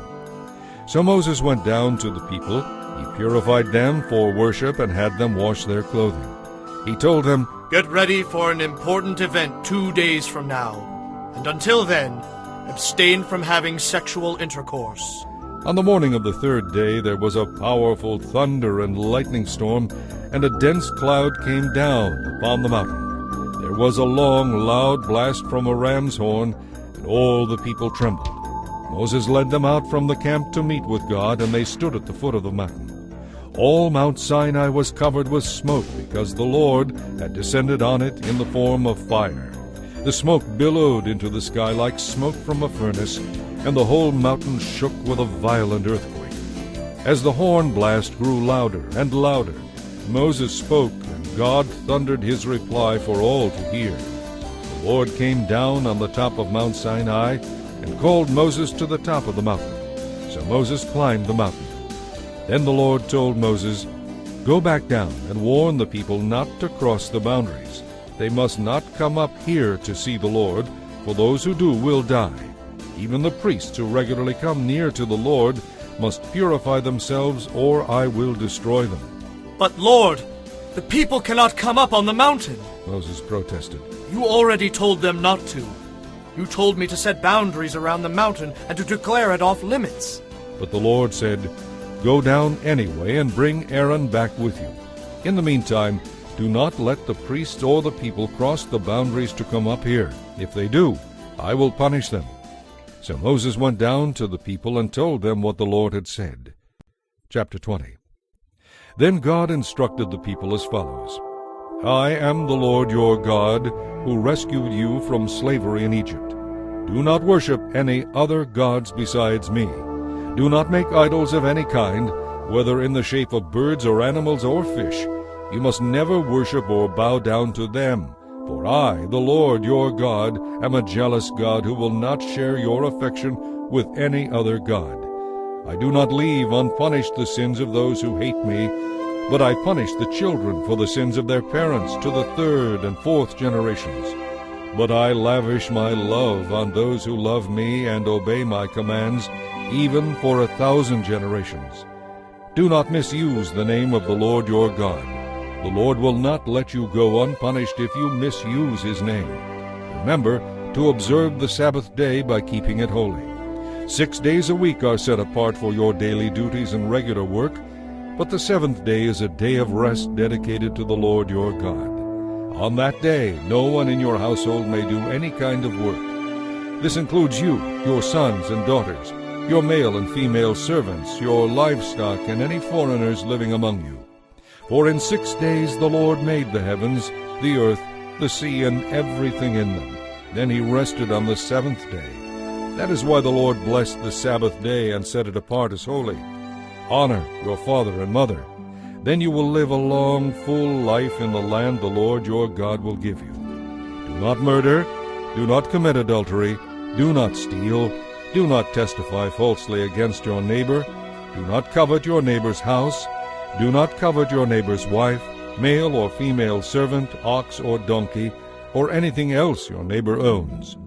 When the people heard the thunder and the loud blasts of the horn, and when they saw the lightning and the smoke billowing from the mountain, they stood at a distance, trembling with fear. And they said to Moses, You tell us what God says, and we will listen, but don't let God speak directly to us. If he does, we will die. Don't be afraid, Moses said, for God has come in this way to show you his awesome power. From now on, let your fear of him keep you from sinning. As the people stood in the distance, Moses entered into the deep darkness where God was. And the Lord said to Moses, Say this to the people of Israel, You are witnesses that I have spoken to you from heaven. Remember, you must not make or worship idols of silver or gold. The altars you make for me must be simple altars of earth. Offer on such altars your sacrifices to me, your burnt offerings and peace offerings, your sheep and goats and your cattle. Build altars in the places where I remind you who I am, and I will come and bless you there. If you build altars from stone, use only uncut stones. Do not chip or shape the stones with a tool, for that would make them unfit for holy use. And you may not approach my altar by steps.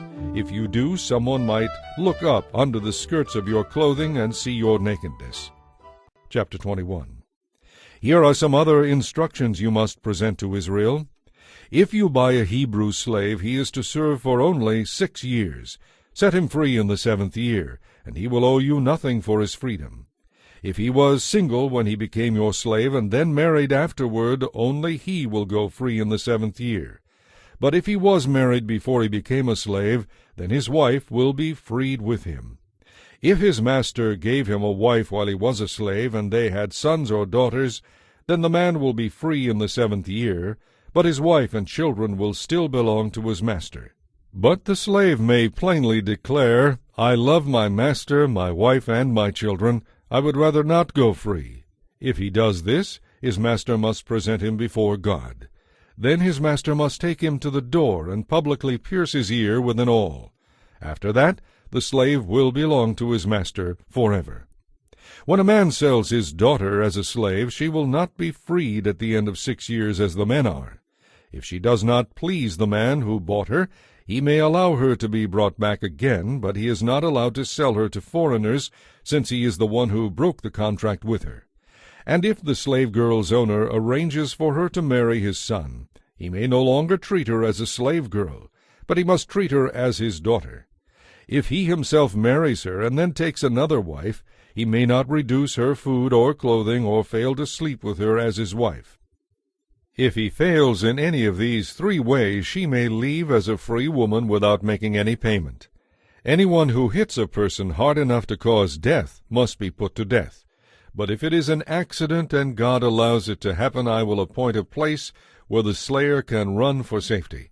However, if someone deliberately attacks and kills another person, then the slayer must be dragged even from my altar and put to death.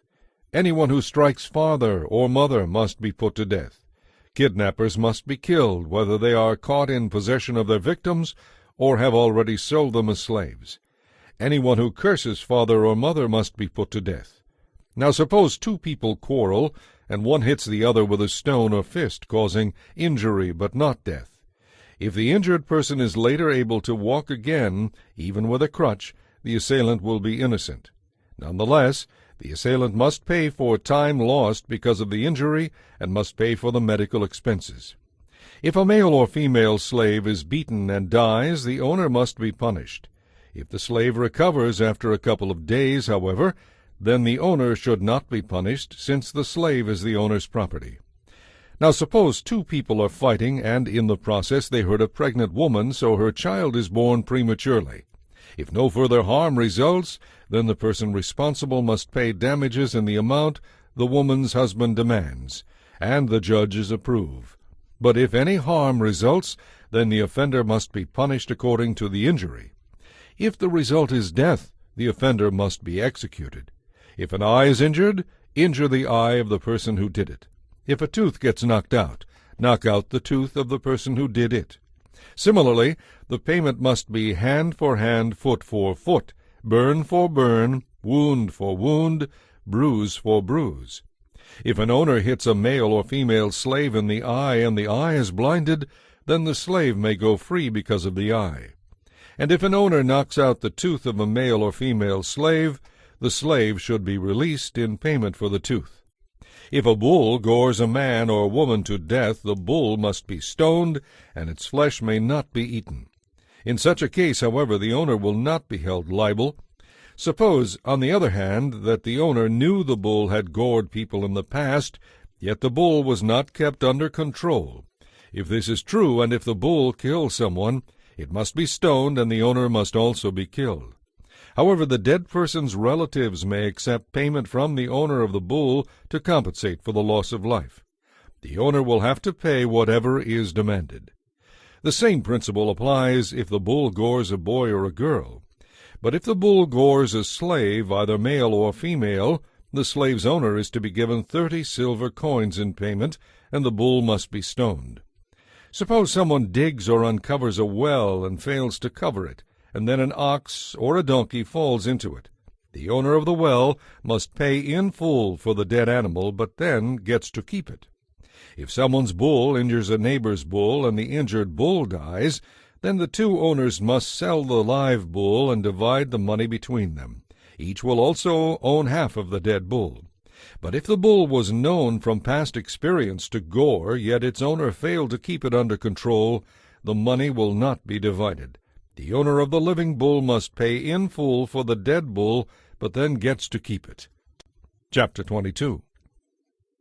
A fine must be paid by anyone who steals an ox or sheep and then kills or sells it. For oxen, the fine is 5 oxen for each one stolen. For sheep, the fine is 4 sheep for each one stolen. If a thief is caught in the act of breaking into a house and is killed in the process, the person who killed the thief is not guilty. But if it happens in daylight, the one who killed the thief is guilty of murder. A thief who is caught must pay in full for everything that was stolen. If payment is not made, the thief must be sold as a slave to pay the debt. If someone steals an ox or a donkey or a sheep and it is recovered alive, then the thief must pay double the value. If an animal is grazing in a field or vineyard and the owner lets it stray into someone else's field to graze, then the animal's owner must pay damages in the form of high-quality grain or grapes. If a fire gets out of control and goes into another person's field, destroying the sheaves or the standing grain, then the one who started the fire must pay for the lost crops. Suppose someone entrusts money or goods to a neighbor and they are stolen from the neighbor's house. If the thief is found, the fine is double the value of what was stolen. But if the thief is not found, God will determine whether or not it was the neighbor who stole the property. Suppose there is a dispute between two people as to who owns a particular ox, donkey, sheep, article of clothing, or anything else. Both parties must come before God for a decision, and the person whom God declares guilty must pay double the other. Now suppose someone asks a neighbor to care for a donkey, ox, sheep, or any other animal, but it dies or is injured or gets away, and there is no eyewitness to report just what happened. The neighbor must then take an oath of innocence in the presence of the Lord. The owner must accept the neighbor's word, and no payment will be required. But if the animal or property was stolen, payment must be made to the owner. If it was attacked by a wild animal, the carcass must be shown as evidence, and no payment will be required. If someone borrows an animal from a neighbor and it is injured or killed, and if the owner was not there at the time, the person who borrowed it must pay for it. But if the owner is there, no payment is required. And no payment is required if the animal was rented, because this loss was covered by the rental fee. If a man seduces a virgin who is not engaged to anyone and sleeps with her, he must pay the customary dowry and accept her as his wife. But if her father refuses to let her marry him, the man must still pay the money for her dowry.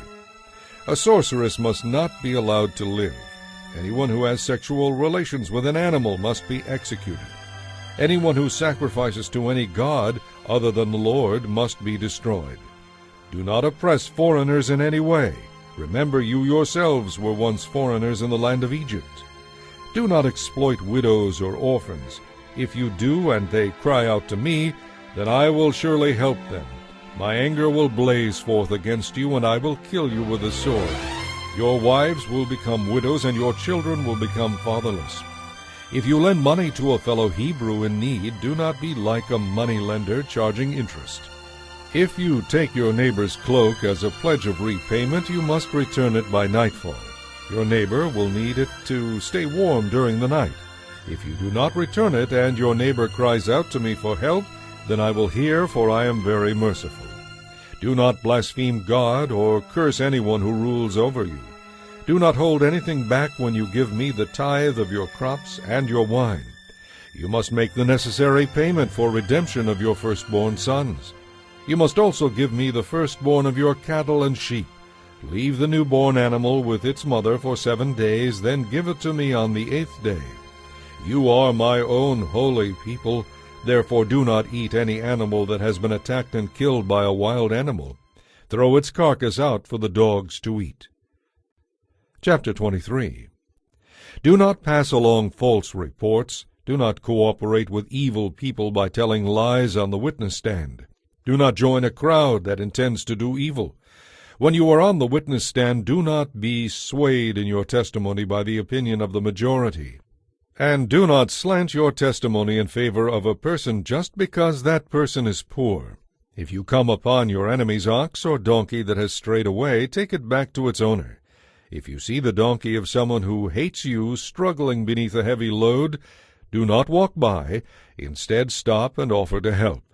Do not twist justice against people simply because they are poor. Keep far away from falsely charging anyone with evil.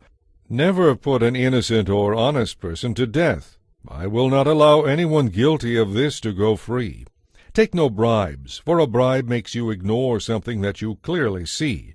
A bribe always hurts the cause of the person who is in the right. Do not oppress the foreigners living among you. You know what it is like to be a foreigner. Remember your own experience in the land of Egypt. Plant and harvest your crops for 6 years, but let the land rest and lie fallow during the 7th year. Then let the poor among you harvest any volunteer crop that may come up. Leave the rest for the animals to eat. The same applies to your vineyards and olive groves. Work for 6 days and rest on the 7th. This will give your ox and your donkey a chance to rest. It will also allow the people of your household, including your slaves and visitors, to be refreshed. Be sure to obey all my instructions, and remember, never pray to or swear by any other gods. Do not even mention their names. Each year you must celebrate 3 festivals in my honor. The first is the festival of unleavened bread. For 7 days you are to eat bread made without yeast, just as I commanded you before. This festival will be an annual event at the appointed time in early spring, for that is the anniversary of your exodus from Egypt. Everyone must bring me a sacrifice at that time. You must also celebrate the festival of harvest, when you bring me the first crops of your harvest. Finally, you are to celebrate the festival of the final harvest at the end of the harvest season. At these 3 times each year every man in Israel must appear before the sovereign Lord. Sacrificial blood must never be offered together with bread that has yeast in it, and no sacrificial fat may be left unoffered until the next morning. As you harvest each of your crops, bring me a choice sample of the first day's harvest. It must be offered to the Lord your God. You must not cook a young goat in its mother's milk. See, I am sending my angel before you to lead you safely to the land I have prepared for you. Pay attention to him and obey all of his instructions. Do not rebel against him, for he will not forgive your sins. He is my representative. He bears my name. But if you are careful to obey him, following all my instructions, then I will be an enemy to your enemies, and I will oppose those who oppose you. For my angel will go before you and bring you into the land of the Amorites, Hittites, Perizzites, Canaanites, Hivites, and Jebusites, so you may live there. And I will destroy them. Do not worship the gods of these other nations, or serve them in any way, and never follow their evil example.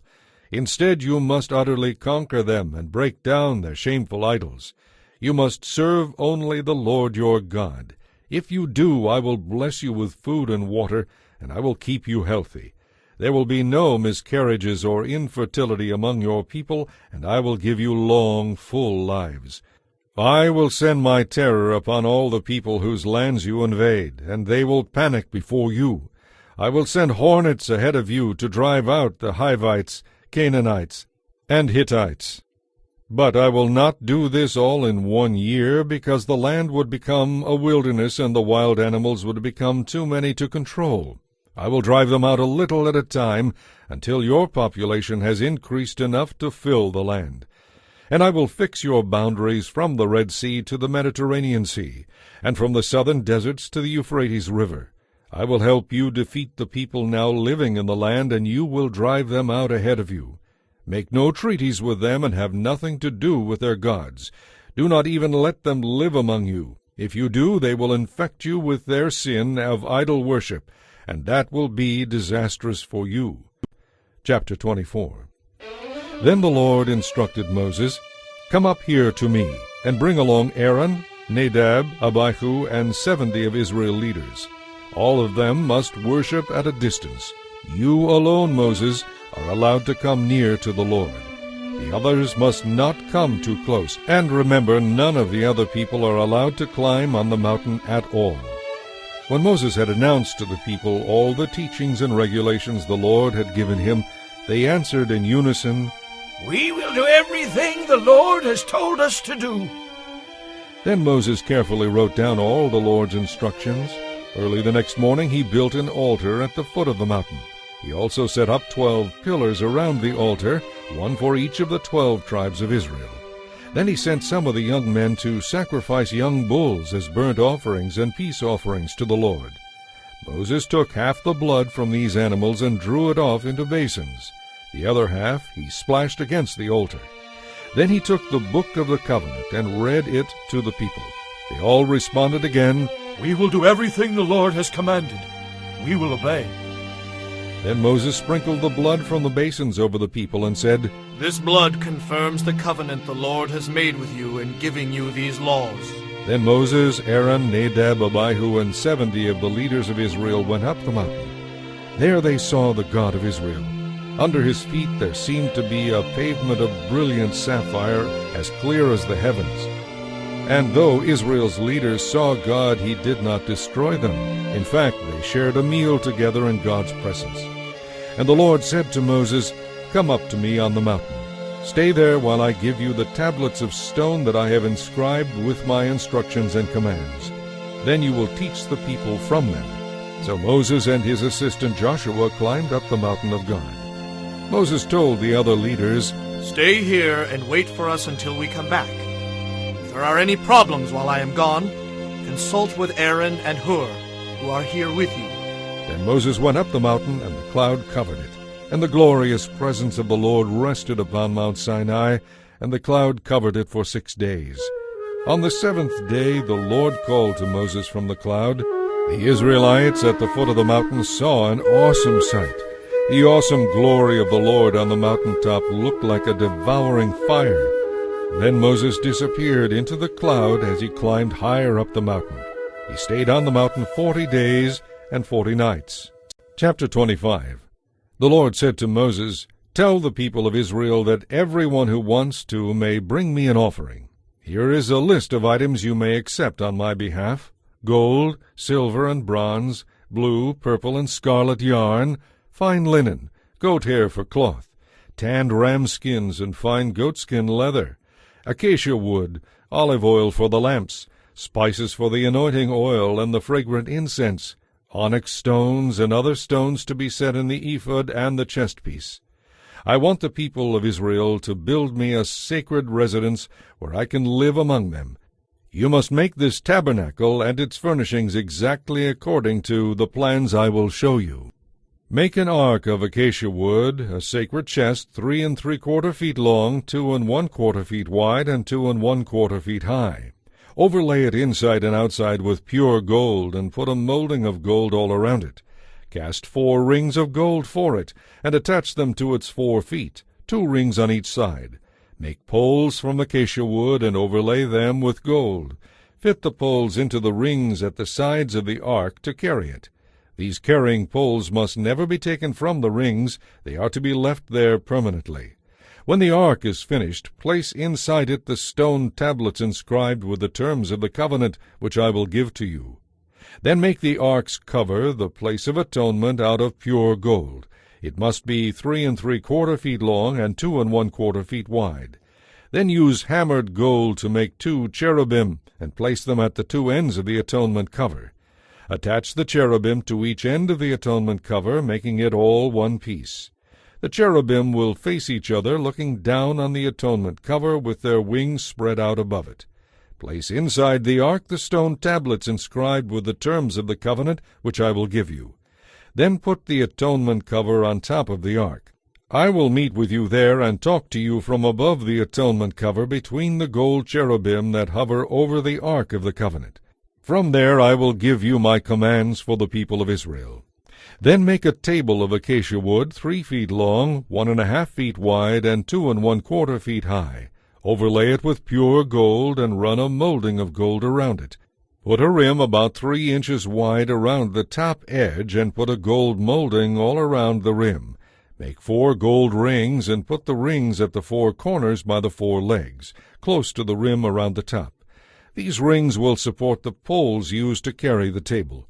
Make these poles from acacia wood, and overlay them with gold, and make gold plates and dishes, as well as pitchers and bowls, to be used in pouring out drink offerings. You must always keep the special bread of the presence on the table before me. Make a lampstand of pure hammered gold. The entire lampstand and its decorations will be one piece: the base, center stem, lamp cups, buds, and blossoms. It will have 6 branches, 3 branches going out from each side of the center stem. Each of the 6 branches will hold a cup shaped like an almond blossom, complete with buds and petals.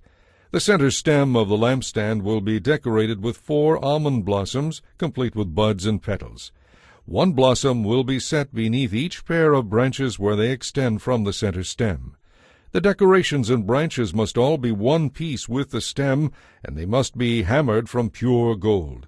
Then make the 7 lamps for the lampstand, and set them so they reflect their light forward. The lamp snuffers and trays must also be made of pure gold. You will need 75 pounds of pure gold for the lampstand and its accessories. Be sure that you make everything according to the pattern I have shown you here on the mountain. Chapter 26. Make the tabernacle from 10 sheets of fine linen. These sheets are to be decorated with blue, purple, and scarlet yarn, with figures of cherubim skillfully embroidered into them. Each sheet must be 42 feet long and 6 feet wide. All 10 sheets must be exactly the same size. Join 5 of these sheets together into one set, then join the other 5 sheets into a second set. Put loops of blue yarn along the edge of the last sheet in each set. The 50 loops along the edge of one set are to match the 50 loops along the edge of the other. Then make 50 gold clasps to fasten the loops of the 2 sets of sheets together, making the tabernacle a single unit. Make heavy sheets of cloth from goat hair to cover the tabernacle. There must be 11 of these sheets, each 45 feet long and 6 feet wide. All 11 of these sheets must be exactly the same size. Join 5 of these together into one set, and join the other 6 into a second set. The 6th sheet of the second set is to be doubled over at the entrance of the sacred tent. Put 50 loops along the edge of the last sheet in each set, and fasten them together with 50 bronze clasps. In this way, the 2 sets will become a single unit. An extra half sheet of this roof covering will be left to hang over the back of the tabernacle, and the covering will hang down an extra 18 inches on each side. On top of these coverings, place a layer of tanned ram skins, and over them put a layer of fine goatskin leather. This will complete the roof covering. The framework of the tabernacle will consist of frames made of acacia wood. Each frame must be 15 feet high and 2 1/4 feet wide. There will be 2 pegs on each frame so they can be joined to the next frame. All the frames must be made this way. 20 of these frames will support the south side of the tabernacle. They will fit into 40 silver bases 2 bases under each frame. On the west side there will be 6 frames, along with an extra frame at each corner. These corner frames will be connected at the bottom and firmly attached at the top with a single ring, forming a single unit. Both of these corner frames will be made the same way. So there will be 8 frames on that end of the tabernacle, supported by 16 silver bases, 2 bases under each frame.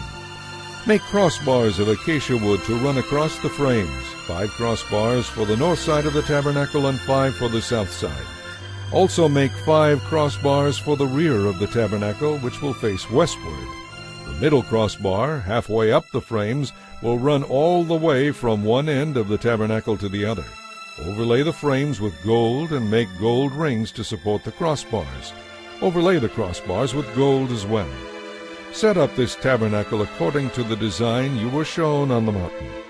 Across the inside of the tabernacle hang a special curtain made of fine linen with cherubim skillfully embroidered into the cloth using blue, purple, and scarlet yarn. Hang this inner curtain on gold hooks set into 4 posts made from acacia wood and overlaid with gold. The posts will fit into silver bases. When the inner curtain is in place, put the Ark of the Covenant behind it. This curtain will separate the holy place from the most holy place. Then put the Ark's cover, the place of atonement, on top of the Ark of the Covenant inside the most holy place. Place the table and lampstand across the room from each other outside the inner curtain. The lampstand must be placed on the south side and the table must be set toward the north. Make another curtain from fine linen for the entrance of the sacred tent and embroider exquisite designs into it using blue, purple, and scarlet yarn. Hang this curtain on gold hooks set into 5 posts made from acacia wood and overlaid with gold. The posts will fit into 5 bronze bases. Chapter 27. Using acacia wood, make a square altar 7.5 feet wide, 7.5 feet long, and 4.5 feet high. Make a horn at each of the 4 corners of the altar, so the horns and altar are all one piece. Overlay the altar and its horns with bronze.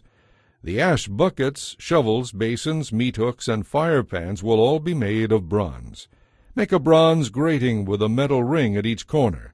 Fit the grating halfway down into the firebox, resting it on the ledge built there. For moving the altar, make poles from acacia wood and overlay them with bronze. To carry it, put the poles into the rings at 2 sides of the altar. The altar must be hollow, made from planks. Be careful to build it just as you were shown on the mountain. Then make a courtyard for the tabernacle, enclosed with curtains made from fine linen. On the south side the curtains will stretch for 150 feet. They will be held up by 20 bronze posts that fit into 20 bronze bases. The curtains will be held up with silver hooks attached to the silver rods that are attached to the posts. It will be the same on the north side of the courtyard, 150 feet of curtains held up by 20 posts fitted into bronze bases with silver hooks and rods. The curtains on the west end of the courtyard will be 75 feet long, supported by 10 posts set into 10 bases. The east end will also be 75 feet long. The courtyard entrance will be on the east end, flanked by 2 curtains. The curtain on the right side will be 22.5 feet long, supported by 3 posts set into 3 bases.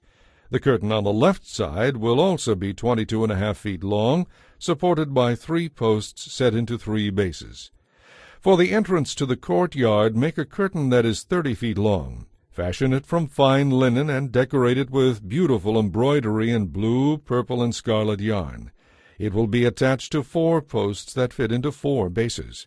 All the posts around the courtyard must be connected by silver rods, using silver hooks. The posts are to be set in solid bronze bases, so the entire courtyard will be 150 feet long and 75 feet wide, with curtain walls 7.5 feet high, made from fine linen. The bases supporting its walls will be made of bronze. All the articles used in the work of the tabernacle, including all the tent pegs used to support the tabernacle and the courtyard curtains, must be made of bronze. Tell the people of Israel to bring you pure olive oil for the lampstand, so it can be kept burning continually. The lampstand will be placed outside the inner curtain of the most holy place in the tabernacle. Aaron and his sons will keep the lamps burning in the Lord's presence day and night. This is a permanent law for the people of Israel, and it must be kept by all future generations. Chapter 28. Your brother Aaron and his sons Nadab, Abihu, Eleazar, and Ithamar will be set apart from the common people. They will be my priests and will minister to me. Make special clothing for Aaron to show his separation to God, beautiful garments that will lend dignity to his work. Instruct all those who have special skills as tailors to make the garments that will set Aaron apart from everyone else, so he may serve me as a priest. They are to make a chest piece, an ephod, a robe, an embroidered tunic, a turban, and a sash. They will also make special garments for Aaron's sons to wear when they serve as priests before me. These items must be made of fine linen cloth and embroidered with gold thread and blue, purple, and scarlet yarn. The ephod must be made of fine linen cloth and skillfully embroidered with gold thread and blue, purple, and scarlet yarn. It will consist of 2 pieces, front and back, joined at the shoulders with 2 shoulder pieces. And the sash will be made of the same materials, fine linen cloth embroidered with gold thread and blue, purple, and scarlet yarn. Take 2 onyx stones and engrave on them the names of the tribes of Israel. 6 names will be on each stone, naming all the tribes in the order of their ancestors' births. Engrave these names in the same way a gem cutter engraves a seal. Mount the stones in gold settings.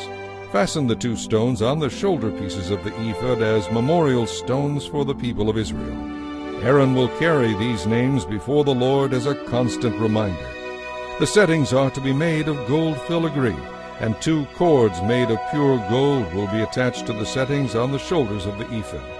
Then, with the most careful workmanship, make a chest piece that will be used to determine God's will. Use the same material as you did for the ephod, fine linen cloth embroidered with gold thread and blue, purple, and scarlet yarn. This chest piece will be made of 2 folds of cloth forming a pouch 9 inches square. 4 rows of gemstones will be attached to it. The first row will contain a red carnelian, a chrysolite, and an emerald. The second row will contain a turquoise, a sapphire, and a white moonstone. The third row will contain a jacinth, an agate, and an amethyst. The fourth row will contain a beryl, an onyx, and a jasper. All these stones will be set in gold. Each stone will represent one of the tribes of Israel, and the name of that tribe will be engraved on it as though it were a seal. To attach the chest piece to the ephod, make braided cords of pure gold. Then make 2 gold rings and attach them to the top corners of the chest piece. The 2 gold cords will go through the rings on the chest piece, and the ends of the cords will be tied to the gold settings on the shoulder pieces of the ephod. Then make 2 more gold rings and attach them to the 2 lower inside corners of the chest piece next to the ephod. And make 2 more gold rings and attach them to the ephod near the sash. Then attach the bottom rings of the chest piece to the rings on the ephod with blue cords. This will hold the chest piece securely to the ephod above the beautiful sash. In this way, Aaron will carry the names of the tribes of Israel on the chest piece over his heart when he goes into the presence of the Lord in the holy place. Thus the Lord will be reminded of his people continually. Insert into the pocket of the chest piece the Urim and the Thummim, to be carried over Aaron's heart when he goes into the Lord's presence. Thus Aaron will always carry the objects used to determine the Lord's will for his people whenever he goes in before the Lord. Make the robe of the ephod entirely of blue cloth, with an opening for Aaron's head in the middle of it. The opening will be reinforced by a woven collar so it will not tear. Make pomegranates out of blue, purple, and scarlet yarn, and attach them to the hem of the robe with gold bells between them. The gold bells and pomegranates are to alternate all the way around the hem. Aaron will wear this robe whenever he enters the holy place to minister to the Lord, and the bells will tinkle as he goes in and out of the Lord's presence. If he wears it, he will not die. Next, make a medallion of pure gold. Using the techniques of an engraver, inscribe it with these words, "Set apart as holy to the Lord."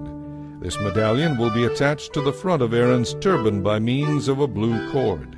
Aaron will wear it on his forehead, thus bearing the guilt connected with any errors regarding the sacred offerings of the people of Israel. He must always wear it, so the Lord will accept the people. Weave Aaron's patterned tunic from fine linen cloth. Fashion the turban out of this linen as well. Also make him an embroidered sash. Then for Aaron's sons make tunics, sashes, and headdresses to give them dignity and respect. Clothe Aaron and his sons with these garments, and then anoint and ordain them. Set them apart as holy, so they can serve as my priests. Also make linen underclothes for them, to be worn next to their bodies, reaching from waist to thigh. These must be worn whenever Aaron and his sons enter the tabernacle or approach the altar in the holy place to perform their duties. Thus they will not incur guilt and die. This law is permanent for Aaron and his descendants. Chapter 29. This is the ceremony for the dedication of Aaron and his sons as priests. Take a young bull and 2 rams with no physical defects. Then using fine wheat flour and no yeast, make loaves of bread, thin cakes mixed with olive oil, and wafers with oil poured over them. Place these various kinds of bread in a single basket, and present them at the entrance of the tabernacle, along with the young bull and the 2 rams. Present Aaron and his sons at the entrance of the tabernacle, and wash them with water. Then put Aaron's tunic on him, along with the embroidered robe of the ephod itself, the chestpiece, and the sash. And place on his head the turban with the gold medallion. Then take the anointing oil and pour it over his head.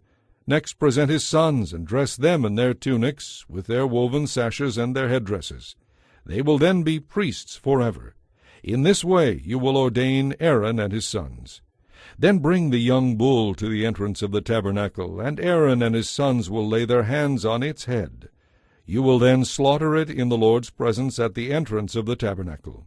Smear some of its blood on the horns of the altar with your finger, and pour out the rest at the base of the altar. Take all the fat that covers the internal organs, also the long lobe of the liver and the 2 kidneys with their fat, and burn them on the altar. Then take the carcass, including the skin and the dung, outside the camp, and burn it as a sin offering. Next Aaron and his sons must lay their hands on the head of one of the rams, as it is slaughtered. Its blood will be collected and sprinkled on the sides of the altar. Cut up the ram, and wash off the internal organs and the legs. Set them alongside the head and the other pieces of the body, and burn them all on the altar. This is a burnt offering to the Lord, which is very pleasing to him. Now take the other ram, and have Aaron and his sons lay their hands on its head, as it is slaughtered. Collect the blood, and place some of it on the tip of the right earlobes of Aaron and his sons. Also put it on their right thumbs and the big toes of their right feet. Sprinkle the rest of the blood on the sides of the altar. Then take some of the blood from the altar, and mix it with some of the anointing oil. Sprinkle it on Aaron and his sons and on their clothes. In this way they and their clothing will be set apart as holy to the Lord. Since this is the ram for the ordination of Aaron and his sons, take the fat of the ram, including the fat tail and the fat that covers the internal organs. Also take the long lobe of the liver, the 2 kidneys with their fat, and the right thigh. Then take 1 loaf of bread, 1 cake mixed with olive oil, and 1 wafer from the basket of yeastless bread that was placed before the Lord. Put all these in the hands of Aaron and his sons to be lifted up as a special gift to the Lord. Afterward take the bread from their hands and burn it on the altar as a burnt offering that will be pleasing to the Lord. Then take the breast of Aaron's ordination ram and lift it up in the Lord's presence as a special gift to him. Afterward keep it for yourself. Set aside as holy the parts of the ordination ram that belong to Aaron and his sons. This includes the breast and the thigh that were lifted up before the Lord in the ordination ceremony. In the future, whenever the people of Israel offer up peace offerings or thanksgiving offerings to the Lord, these parts will be the regular share of Aaron and his descendants. Aaron's sacred garments must be preserved for his descendants who will succeed him, so they can be anointed and ordained in them. Whoever is the next high priest after Aaron will wear these clothes for 7 days before beginning to minister in the tabernacle and the holy place. Take the ram used in the ordination ceremony and boil its meat in a sacred place. Aaron and his sons are to eat this meat along with the bread in the basket at the tabernacle entrance. They alone may eat the meat and bread used for their atonement in the ordination ceremony. The ordinary people may not eat them, for these things are set apart and holy. If any of the ordination meat or bread remains until the morning, it must be burned. It may not be eaten, for it is holy. This is how you will ordain Aaron and his sons to their offices. The ordination ceremony will go on for 7 days.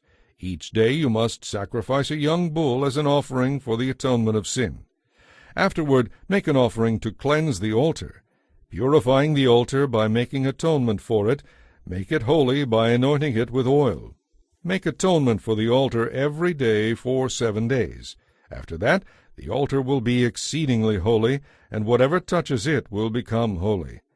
This is what you are to offer on the altar. Offer 2 one-year-old lambs each day, one in the morning and the other in the evening. With one of them, offer 2 quarts of fine flour mixed with 1 quart of olive oil. Also offer 1 quart of wine as a drink offering. Offer the other lamb in the evening, along with the same offerings of flour and wine as in the morning. It will be a fragrant offering to the Lord, an offering made by fire. This is to be a daily burnt offering given from generation to generation. Offer it in the Lord's presence at the tabernacle entrance, where I will meet you and speak with you. I will meet the people of Israel there, and the tabernacle will be sanctified by my glorious presence. Yes, I will make the tabernacle and the altar most holy, and I will set apart Aaron and his sons as holy, that they may be my priests. I will live among the people of Israel and be their God, and they will know that I am the Lord their God. I am the one who brought them out of Egypt so that I could live among them. I am the Lord their God. Chapter 30. Then make a small altar out of acacia wood for burning incense. It must be 18 inches square and 3 feet high, with horns at the corners carved from the same piece of wood as the altar. Overlay the top, sides, and horns of the altar with pure gold, and run a gold molding around the entire altar. Beneath the molding, on opposite sides of the altar, attach 2 gold rings to support the carrying poles. The poles are to be made of acacia wood and overlaid with gold. Place the incense altar just outside the inner curtain opposite the ark's cover, the place of atonement that rests on the ark of the covenant. I will meet with you there. Every morning when Aaron trims the lamps, he must burn fragrant incense on the altar. And each evening when he tends to the lamps, he must again burn incense in the Lord's presence. This must be done from generation to generation. Do not offer any unholy incense on this altar, or any burnt offerings, grain offerings, or drink offerings. Once a year Aaron must purify the altar by placing on its horns the blood from the offering made for the atonement of sin. This will be a regular annual event from generation to generation, for this is the Lord's supremely holy altar. And the Lord said to Moses, Whenever you take a census of the people of Israel, each man who is counted must pay a ransom for himself to the Lord. Then there will be no plagues among the people as you count them. His payment to the Lord will be 1/5 of an ounce of silver. All who have reached their 20th birthday must give this offering to the Lord. When this offering is given to the Lord to make atonement for yourselves, the rich must not give more, and the poor must not give less. Use this money for the care of the tabernacle. It will bring you, the Israelites, to the Lord's attention, and it will make atonement for your lives. And the Lord said to Moses, Make a large bronze wash basin with a bronze pedestal. Put it between the tabernacle and the altar, and fill it with water.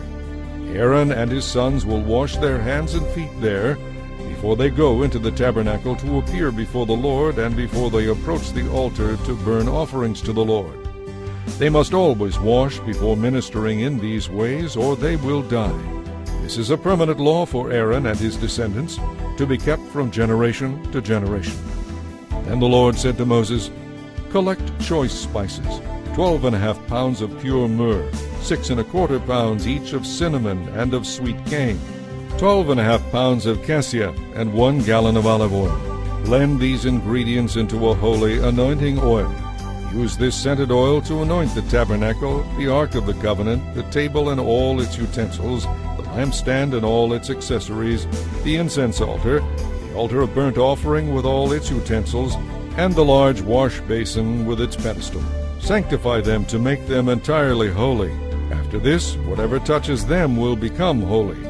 Use this oil also to anoint Aaron and his sons, sanctifying them so they can minister before me as priests. And say to the people of Israel, This will always be my holy anointing oil. It must never be poured on the body of an ordinary person, and you must never make any of it for yourselves. It is holy, and you must treat it as holy. Anyone who blends scented oil like it, or puts any of it on someone who is not a priest, will be cut off from the community. These were the Lord's instructions to Moses concerning the incense. Gather sweet spices, resin, droplets, mollusk scent, galbanum, and pure frankincense, weighing out the same amounts of each. Using the usual techniques of the incense maker, refine it to produce a pure and holy incense. Beat some of it very fine and put some of it in front of the Ark of the Covenant, where I will meet with you in the tabernacle. This incense is most holy. Never make this incense for yourselves. It is reserved for the Lord, and you must treat it as holy. Those who make it for their own enjoyment will be cut off from the community. Chapter 31. The Lord also said to Moses, Look, I have chosen Bezalel, son of Uri, grandson of Hur, of the tribe of Judah. I have filled him with the Spirit of God, giving him great wisdom, intelligence, and skill in all kinds of crafts. He is able to create beautiful objects from gold, silver, and bronze. He is skilled in cutting and setting gemstones, and in carving wood. Yes, he is a master at every craft. And I have appointed Aholiab, son of Ahisamach, of the tribe of Dan, to be his assistant. Moreover, I have given special skill to all the naturally talented craftsmen, so they can make all the things I have instructed you to make: the tabernacle itself, the Ark of the Covenant, the Ark's cover, the place of atonement, all the furnishings of the tabernacle, the table and all its utensils, the gold lampstand with all its accessories, the incense altar, the altar of burnt offering with all its utensils, the wash basin and its pedestal, the beautifully stitched holy garments for Aaron the priest, and the garments for his sons to wear as they minister as priests, the anointing oil, and the special incense for the holy place. They must follow exactly all the instructions I have given you. The Lord gave these further instructions to Moses. Tell the people of Israel to keep my Sabbath day, for the Sabbath is a sign of the covenant between me and you forever. It helps you to remember that I am the Lord, who makes you holy. Yes, keep the Sabbath day, for it is holy. Anyone who desecrates it must die. Anyone who works on that day will be cut off from the community. Work 6 days only, but the seventh day must be a day of total rest. I repeat, because the Lord considers it a holy day, anyone who works on the Sabbath must be put to death. The people of Israel must keep the Sabbath day forever. It is a permanent sign of my covenant with them. For in 6 days the Lord made heaven and earth, but he rested on the seventh day and was refreshed. Then as the Lord finished speaking with Moses on Mount Sinai, he gave him the 2 stone tablets inscribed with the terms of the covenant, written by the finger of God. Chapter 32. When Moses failed to come back down the mountain right away, the people went to Aaron. Look, they said, make us some gods who can lead us. This man Moses, who brought us here from Egypt, has disappeared. We don't know what has happened to him. So Aaron said, Tell your wives and sons and daughters to take off their gold earrings and then bring them to me.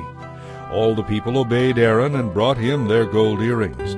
Then Aaron took the gold, melted it down, and molded and tooled it into the shape of a calf. The people exclaimed, O Israel, these are the gods who brought you out of Egypt. When Aaron saw how excited the people were about it, he built an altar in front of the calf and announced, Tomorrow there will be a festival to the Lord. So the people got up early the next morning to sacrifice burnt offerings and peace offerings. After this they celebrated with feasting and drinking and indulged themselves in pagan revelry. Then the Lord told Moses, Quick, go down the mountain. The people you brought from Egypt have defiled themselves. They have already turned from the way I commanded them to live. They have made an idol shaped like a calf, and they have worshipped and sacrificed to it. They are saying, "These are your gods, O Israel, who brought you out of Egypt." Then the Lord said, "I have seen how stubborn and rebellious these people are. Now leave me alone so my anger can blaze against them and destroy them all. Then I will make you, Moses, into a great nation instead of them." But Moses pleaded with the Lord his God not to do it. "O Lord," he exclaimed, "why are you so angry with your own people, whom you brought from the land of Egypt with such great power and mighty acts?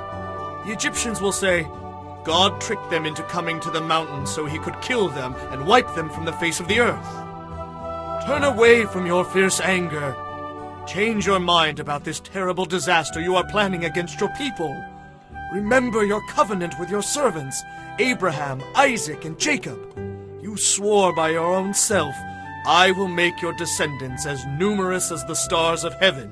Yes, I will give them all of this land that I have promised to your descendants, and they will possess it forever.'" So the Lord withdrew his threat and didn't bring against his people the disaster he had threatened. Then Moses turned and went down the mountain. He held in his hands the 2 stone tablets inscribed with the terms of the covenant. They were inscribed on both sides, front and back. These stone tablets were God's work. The words on them were written by God himself. When Joshua heard the noise of the people shouting below them, he exclaimed to Moses, "It sounds as if there is a war in the camp." But Moses replied, "No, it's neither a cry of victory nor a cry of defeat. It is the sound of a celebration." When they came near the camp, Moses saw the calf and the dancing. In terrible anger he threw the stone tablets to the ground, smashing them at the foot of the mountain. He took the calf they had made and melted it in the fire. And when the metal had cooked, he ground it into powder and mixed it with water. Then he made the people drink it. After that he turned to Aaron. "What did the people do to you?" he demanded. "How did they ever make you bring such terrible sin upon them?" "Don't get upset, sir," Aaron replied. "You yourself know these people and what a wicked bunch they are. They said to me, 'Make us some gods to lead us, for something has happened to this man Moses who led us out of Egypt.' So I told them, 'Bring me your gold earrings.' When they brought them to me, I threw them into the fire, and out came this calf." When Moses saw that Aaron had let the people get completely out of control, and much to the amusement of their enemies, he stood at the entrance to the camp and shouted, "All of you who are on the Lord's side, come over here and join me." And all the Levites came. He told them, "This is what the Lord, the God of Israel, says. Strap on your swords. Go back and forth from one end of the camp to the other, killing even your brothers, friends, and neighbors." The Levites obeyed Moses, and about 3,000 people died that day. Then Moses told the Levites, "Today you have been ordained for the service of the Lord, for you obeyed him even though it meant killing your own sons and brothers. Because of this, he will now give you a great blessing." The next day Moses said to the people, "You have committed a terrible sin, but I will return to the Lord on the mountain. Perhaps I will be able to obtain forgiveness for you." So Moses returned to the Lord and said, "Alas, these people have committed a terrible sin. They have made gods of gold for themselves. But now, please forgive their sin. And if not, then blot me out of the record you are keeping." The Lord replied to Moses, "I will blot out whoever has sinned against me. Now go, lead the people to the place I told you about. Look, my angel will lead the way before you. But when I call the people to account, I will certainly punish them for their sins." And the Lord sent a great plague upon the people because they had worshipped the calf Aaron had made. Chapter 33. The Lord said to Moses, "Now that you have brought these people out of Egypt, lead them to the land I solemnly promised Abraham, Isaac, and Jacob. I told them long ago that I would give this land to their descendants, and I will send an angel before you to drive out the Canaanites, Amorites, Hittites, Perizzites, Hivites, and Jebusites. Theirs is a land flowing with milk and honey. But I will not travel along with you, for you are a stubborn, unruly people. If I did, I would be tempted to destroy you along the way." When the people heard these stern words, they went into mourning and refused to wear their jewelry and ornaments. For the Lord had told Moses to tell them, "You are an unruly, stubborn people. If I were there among you for even a moment, I would destroy you. Remove your jewelry and ornaments until I decide what to do with you." So from the time they left Mount Sinai, the Israelites wore no more jewelry. It was Moses' custom to set up the tent known as the tent of meeting far outside the camp.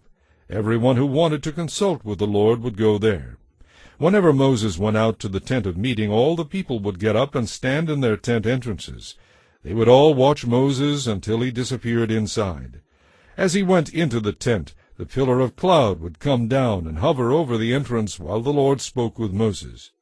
Then all the people would stand and bow low at their tent entrances. Inside the tent of meeting, the Lord would speak to Moses face to face as a man speaks to his friend. Afterward Moses would return to the camp, but the young man who assisted him, Joshua son of Nun, stayed behind in the tent of meeting. Moses said to the Lord, "You have been telling me, 'Take these people up to the promised land,' but you haven't told me whom you will send with me. You call me by name and tell me I have found favor with you. Please, if this is really so, show me your intentions so I will understand you more fully and do exactly what you want me to do. Besides, don't forget that this nation is your very own people."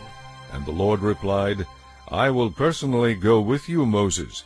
I will give you rest. Everything will be fine for you." Then Moses said, "If you don't go with us personally, don't let us move a step from this place. If you don't go with us, how will anyone ever know that your people and I have found favor with you? How else will they know we are special and distinct from all other people on the earth?" And the Lord replied to Moses, "I will indeed do what you have asked, for you have found favor with me, and you are my friend." Then Moses had one more request. "Please let me see your glorious presence," he said. The Lord replied, "I will make all my goodness pass before you, and I will call out my name, the Lord, to you. I will show kindness to anyone I choose, and I will show mercy to anyone I choose. But you may not look directly at my face, for no one may see me and live." The Lord continued, "Stand here on this rock beside me. As my glorious presence passes by, I will put you in the cleft of the rock and cover you with my hand until I have passed. Then I will remove my hand, and you will see me from behind, but my face will not be seen." Chapter 34. The Lord told Moses, "Prepare 2 stone tablets like the first ones. I will write on them the same words that were on the tablets you smashed. Be ready in the morning to come up Mount Sinai, and present yourself to me there on the top of the mountain. No one else may come with you. In fact, no one is allowed anywhere on the mountain. Do not even let the flocks or herds graze near the mountain." So Moses cut 2 tablets of stone like the first ones. Early in the morning he climbed Mount Sinai, as the Lord had told him, carrying the 2 stone tablets in his hands. Then the Lord came down in a pillar of cloud and called out his own name, the Lord, as Moses stood there in his presence. He passed in front of Moses and said, "I am the Lord. I am the Lord, the merciful and gracious God. I am slow to anger and rich in unfailing love and faithfulness. I show this unfailing love to many thousands by forgiving every kind of sin and rebellion. Even so, I do not leave sin unpunished, but I punish the children for the sins of their parents to the 3rd and 4th generations." Moses immediately fell to the ground and worshipped, and he said, "If it is true that I have found favor in your sight, O Lord, then please go with us. Yes, this is an unruly and stubborn people, but please pardon our iniquity and our sins. Accept us as your own special possession." The Lord replied, "All right. This is the covenant I am going to make with you. I will perform wonders that have never been done before anywhere in all the earth or in any nation. And all the people around you will see the power of the Lord, the awesome power I will display through you. Your responsibility is to obey all the commands I am giving you today. Then I will surely drive out all those who stand in your way, the Amorites, Canaanites, Hittites, Perizzites, Hivites, and Jebusites. Be very careful never to make treaties with the people in the land where you are going. If you do, you soon will be following their evil ways. Instead, you must break down their pagan altars, smash the sacred pillars they worship, and cut down their carved images. You must worship no other gods, but only the Lord, for he is a God who is passionate about his relationship with you. Do not make treaties of any kind with the people living in the land. They are spiritual prostitutes, committing adultery against me by sacrificing to their gods. If you make peace with them, they will invite you to go with them to worship their gods, and you are likely to do it. And you will accept their daughters, who worship other gods, as wives for your sons. Then they will cause your sons to commit adultery against me by worshiping other gods. You must make no gods for yourselves at all. Be sure to celebrate the festival of unleavened bread for 7 days, just as I instructed you, at the appointed time each year in early spring, for that was when you left Egypt. Every firstborn male belongs to me of both cattle and sheep. A firstborn male donkey may be redeemed from the Lord by presenting a lamb in its place. But if you decide not to make the exchange, you must kill the donkey by breaking its neck. However, you must redeem every firstborn son. No one is allowed to appear before me without a gift. 6 days are set aside for work, but on the Sabbath day you must rest, even during the seasons of plowing and harvest. And you must remember to celebrate the festival of harvest with the first crop of the wheat harvest, and celebrate the festival of the final harvest at the end of the harvest season. 3 times each year all the men of Israel must appear before the sovereign Lord, the God of Israel. No one will attack and conquer your land when you go to appear before the Lord your God those 3 times each year. I will drive out the nations that stand in your way, and will enlarge your boundaries. You must not offer bread made with yeast as a sacrifice to me, and none of the meat of the Passover lamb may be kept over until the following morning. You must bring the best of the first of each year's crop to the house of the Lord your God. You must not cook a young goat in its mother's milk. And the Lord said to Moses, Write down all these instructions, for they represent the terms of my covenant with you and with Israel. Moses was up on the mountain with the Lord 40 days and 40 nights. In all that time he neither ate nor drank. At that time he wrote the terms of the covenant, the 10 commandments, on the stone tablets.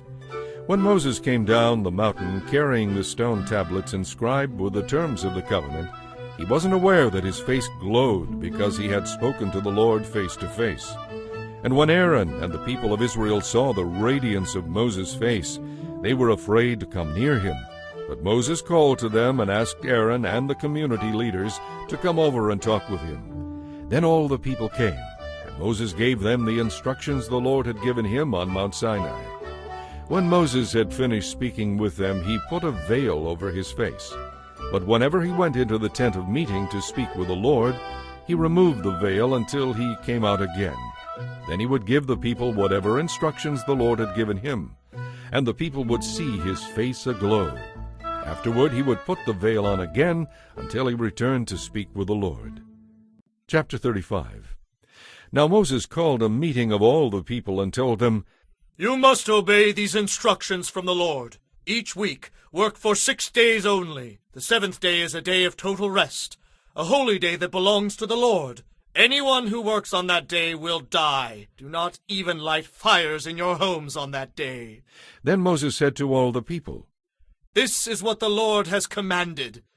Everyone is invited to bring these offerings to the Lord: gold, silver, and bronze, blue, purple, and scarlet yarn, fine linen, goat hair for cloth, tanned ram skins and fine goatskin leather, acacia wood, olive oil for the lamps, spices for the anointing oil and the fragrant incense, onyx stones and other stones to be set in the ephod and the chestpiece. Come, all of you who are gifted craftsmen, construct everything that the Lord has commanded. The entire tabernacle, including the sacred tent and its coverings, the clasps, frames, crossbars, posts, and bases, the ark and its poles, the ark's cover, the place of atonement, the inner curtain to enclose the ark in the most holy place, the table, its carrying poles, and all of its utensils, the bread of the presence, the lampstand and its accessories, the lamp cups and the oil for lighting, the incense altar and its carrying poles, the anointing oil and fragrant incense, the curtain for the entrance of the tabernacle, the altar of burnt offering, the bronze grating of the altar and its carrying poles and utensils, the large wash basin with its pedestal, the curtains for the walls of the courtyard, the posts and their bases, the curtain for the entrance to the courtyard, the tent pegs of the tabernacle and courtyard and their cords, the beautifully stitched clothing for the priest to wear while ministering in the holy place, the sacred garments for Aaron and his sons to wear while officiating as priests. So all the people left Moses and went to their tents to prepare their gifts. If their hearts were stirred and they desired to do so, they brought to the Lord their offerings of materials for the tabernacle and its furnishings and for the holy garments. Both men and women came, all whose hearts were willing. Some brought to the Lord their offerings of gold, medallions, earrings, rings from their fingers, and necklaces. They presented gold objects of every kind to the Lord.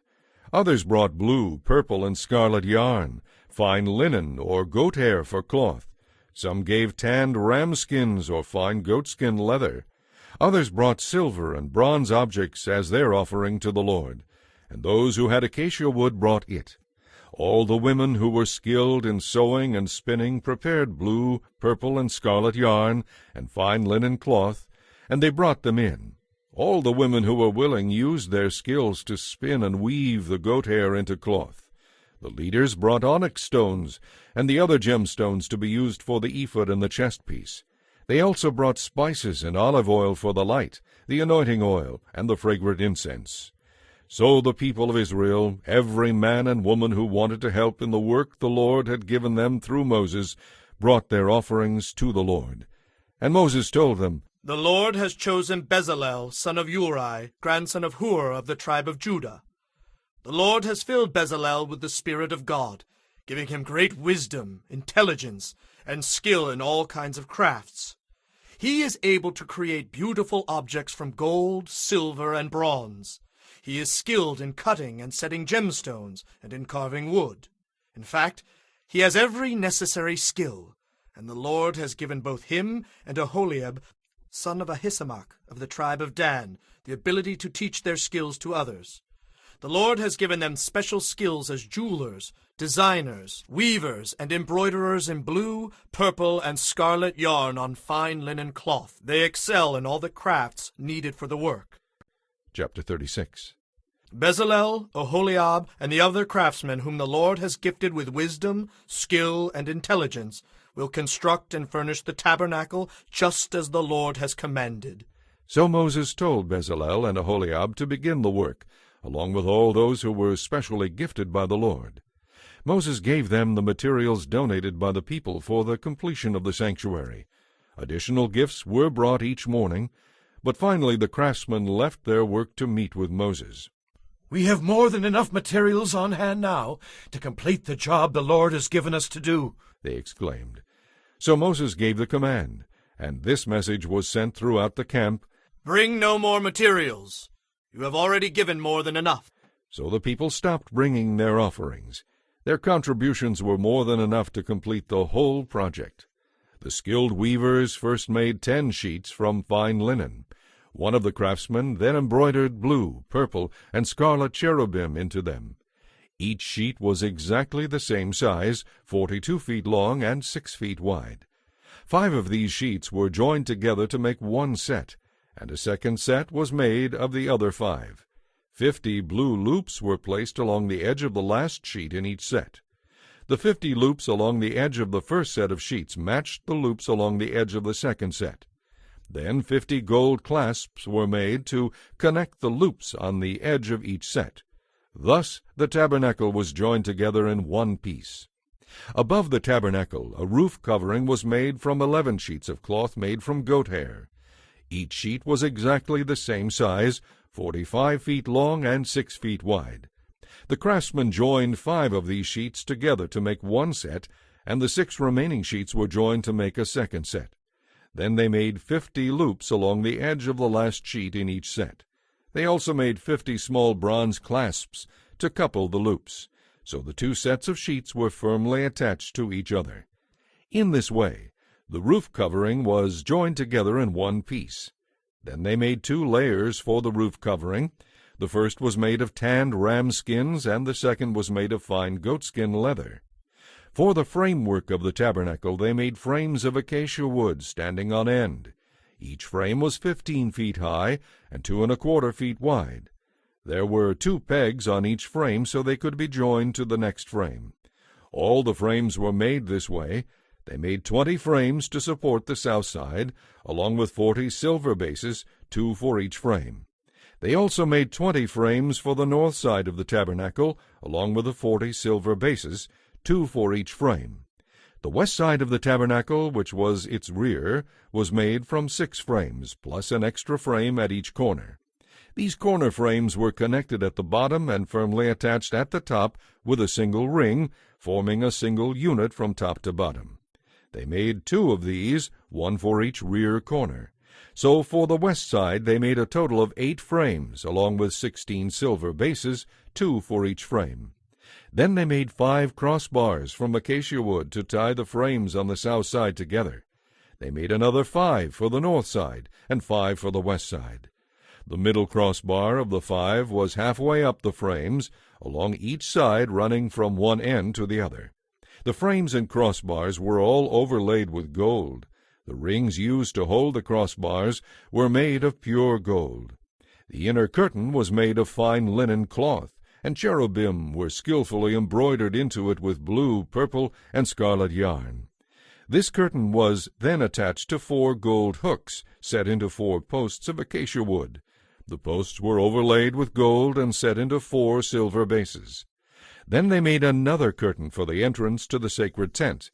It was made of fine linen cloth and embroidered with blue, purple, and scarlet yarn. This curtain was connected by 5 hooks to 5 posts. The posts, with their decorated tops and bands, were overlaid with gold. The 5 bases were molded from bronze.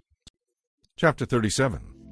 Next Bezalel made the ark out of acacia wood. It was 3 3/4 feet long, 2 1/4 feet wide, and 2 1/4 feet high.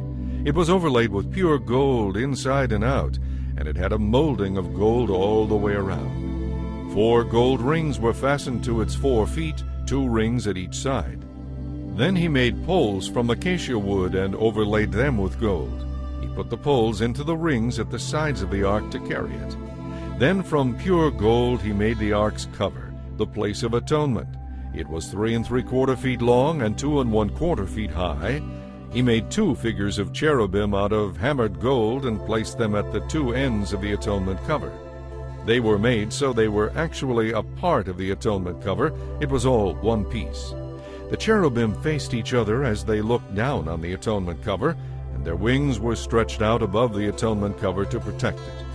Then he made a table out of acacia wood, 3 feet long, 1 1/2 feet wide, and 2 1/4 feet high. It was overlaid with pure gold, with a gold molding all around the edge. A rim about 3 inches wide was attached along the edges of the table, and a gold molding ran around the rim. Then he cast 4 rings of gold and attached them to the 4 table legs next to the rim. These were made to hold the carrying poles in place. He made the carrying poles of acacia wood and overlaid them with gold. Next, using pure gold, he made the plates, dishes, bowls, and pitchers to be placed on the table. These utensils were to be used in pouring out drink offerings. Then he made the lampstand, again using pure hammered gold. Its base, center stem, lamp cups, blossoms, and buds were all of one piece. The lampstand had 6 branches, 3 going out from each side of the center stem. Each of the 6 branches held a cup shaped like an almond blossom, complete with buds and petals. The center stem of the lampstand was also decorated with 4 almond blossoms. 1 blossom was set beneath each pair of branches, where they extended from the center stem. The decorations and branches were all one piece with the stem, and they were hammered from pure gold. He also made the 7 lamps, the lamp snuffers, and the trays, all of pure gold. The entire lampstand, along with its accessories, was made from 75 pounds of pure gold. The incense altar was made of acacia wood. It was 18 inches square and 3 feet high, with its corner horns made from the same piece of wood as the altar itself. He overlaid the top sides and horns of the altar with pure gold, and ran a gold molding around the edge. 2 gold rings were placed on opposite sides beneath the molding to hold the carrying poles. The carrying poles were made of acacia wood and were overlaid with gold. Then he made the sacred oil for anointing the priests, and the fragrant incense, using the techniques of the most skilled incense makers. Chapter 38. The altar for burning animal sacrifices also was constructed of acacia wood. It was 7.5 feet square at the top and 4.5 feet high. There were 4 horns, 1 at each of the 4 corners, all of one piece with the rest. This altar was overlaid with bronze. Then he made all the bronze utensils to be used with the altar, the ash buckets, shovels, basins, meat hooks, and fire pans. Next he made a bronze grating that rested on a ledge about halfway down into the firebox. 4 rings were cast for each side of the grating to support the carrying poles. The carrying poles themselves were made of acacia wood and were overlaid with bronze. These poles were inserted into the rings at the side of the altar. The altar was hollow and was made from planks. The bronze wash basin and its bronze pedestal were cast from bronze mirrors donated by the women who served at the entrance of the tabernacle. Then he constructed the courtyard. The south wall was 150 feet long. It consisted of curtains made of fine linen. There were 20 posts, each with its own bronze base, and there were silver hooks and rods to hold up the curtains. The north wall was also 150 feet long, with 20 bronze posts and bases, and with silver hooks and rods. The west end was 75 feet wide. The walls were made from curtains supported by 10 posts and bases, and with silver hooks and rods. The east end was also 75 feet wide. The courtyard entrance was on the east side, flanked by 2 curtains. The curtain on the right side was 22.5 feet long and was supported by 3 posts set into 3 bases. The curtain on the left side was also 22.5 feet long and was supported by 3 posts set into 3 bases. All the curtains used in the courtyard walls were made of fine linen. Each post had a bronze base, and all the hooks and rods were silver. The tops of the posts were overlaid with silver, and the rods to hold up the curtains were solid silver. The curtain that covered the entrance to the courtyard was made of fine linen cloth and embroidered with blue, purple, and scarlet yarn. It was 30 feet long and 7.5 feet high, just like the curtains of the courtyard walls. It was supported by 4 posts set into 4 bronze bases. The tops of the posts were overlaid with silver, and the hooks and rods were also made of silver. All the tent pegs used in the tabernacle and courtyard were made of bronze. Here is an inventory of the materials used in building the tabernacle of the covenant. Moses directed the Levites to compile the figures, and Ithamar, son of Aaron, the priest, served as recorder. Bezalel, son of Uri, grandson of Hur, of the tribe of Judah, was in charge of the whole project, just as the Lord had commanded Moses. He was assisted by Aholiab, son of Ahisamach, of the tribe of Dan, a craftsman expert at engraving, designing, and embroidering blue, purple, and scarlet yarn on fine linen cloth. The people brought gifts of gold totaling about 2,200 pounds, all of which was used throughout the tabernacle. The amount of silver that was given was about 7,545 pounds. It came from the tax of 1/5 of an ounce of silver collected from each of those registered in the census. This included all the men who were 20 years old or older, 603,550 in all. The 100 bases for the frames of the sanctuary walls and for the posts supporting the inner curtain required 7,500 pounds of silver, about 75 pounds for each base. The rest of the silver, about 45 pounds, was used to make the rods and hooks and to overlay the tops of the posts. The people also brought 5,310 pounds of bronze, which was used for casting the bases for the posts at the entrance to the tabernacle, and for the bronze altar with its bronze grating and altar utensils. Bronze was also used to make the bases for the posts that supported the curtains around the courtyard, the bases for the curtain at the entrance of the courtyard, and all the tent pegs used to hold the curtains of the courtyard in place. Chapter 39. For the priests, the craftsmen made beautiful garments of blue, purple, and scarlet cloth, clothing to be worn while ministering in the holy place.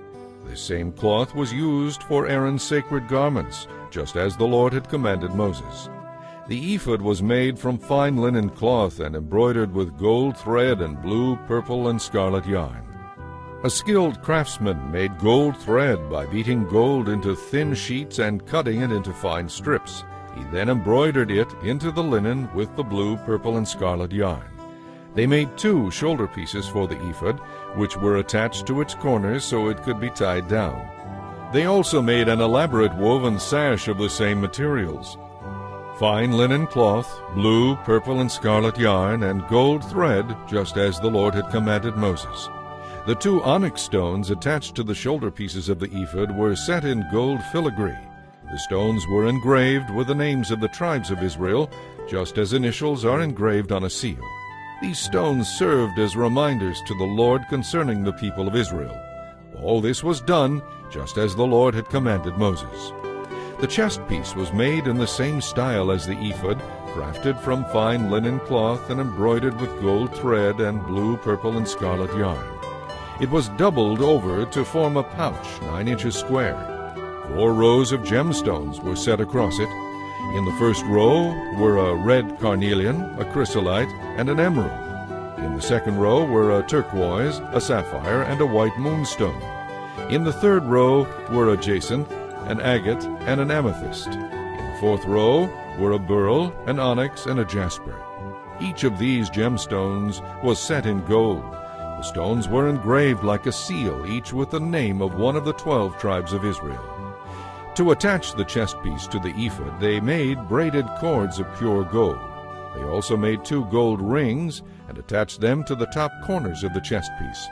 The 2 gold cords were put through the gold rings on the chest piece, and the ends of the cords were tied to the gold settings on the shoulder pieces of the ephod. 2 more gold rings were attached to the lower inside corners of the chest piece next to the ephod. Then 2 gold rings were attached to the ephod near the sash. Blue cords were used to attach the bottom rings of the chest piece to the rings on the ephod. In this way, the chest piece was held securely to the ephod above the beautiful sash. All this was done just as the Lord had commanded Moses. The robe of the ephod was woven entirely of blue yarn, with an opening for Aaron's head in the middle of it. The edge of this opening was reinforced with a woven collar so it would not tear.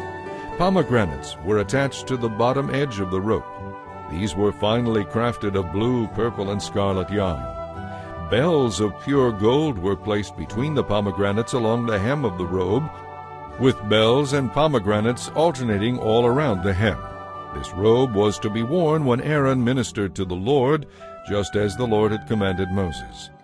Tunics were then made for Aaron and his sons from fine linen cloth.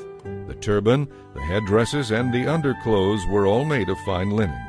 The sashes were made of fine linen cloth and embroidered with blue, purple, and scarlet yarn, just as the Lord had commanded Moses. Finally, they made the sacred medallion of pure gold to be worn on the front of the turban. Using the techniques of an engraver, they inscribed it with these words, "Set apart as holy to the Lord."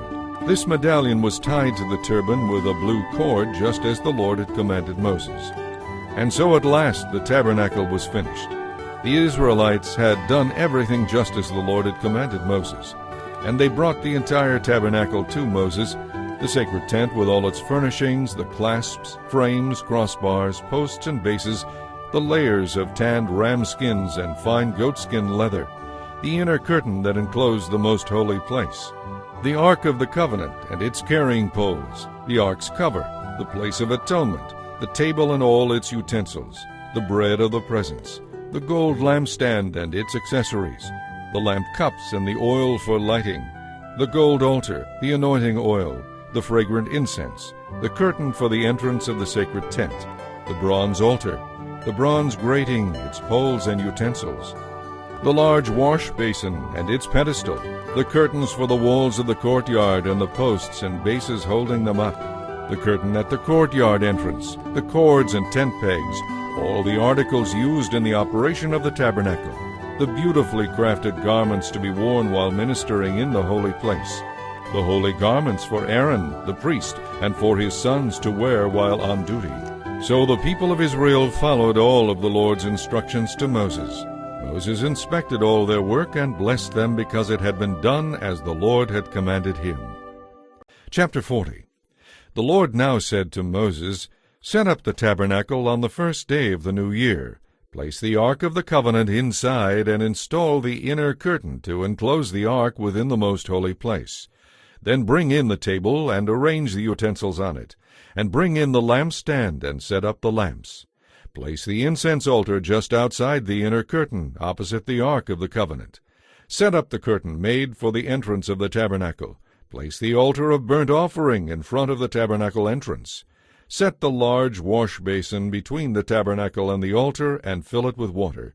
Then set up the courtyard around the outside of the tent and hang the curtain for the courtyard entrance.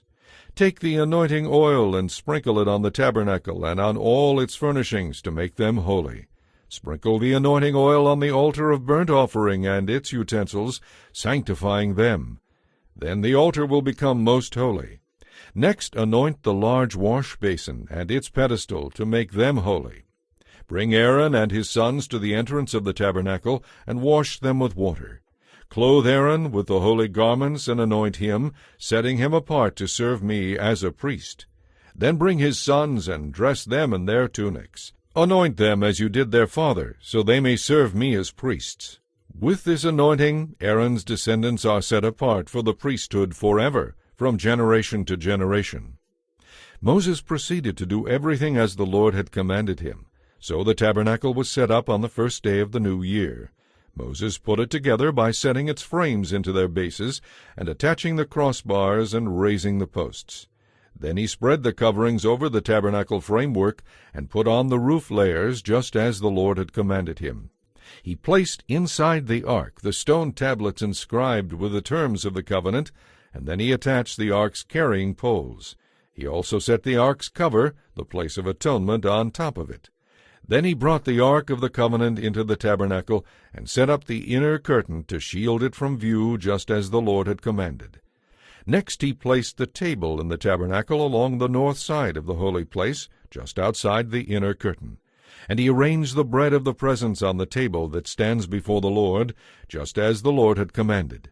He set the lampstand in the tabernacle across from the table on the south side of the holy place. Then he set up the lamps in the Lord's presence, just as the Lord had commanded.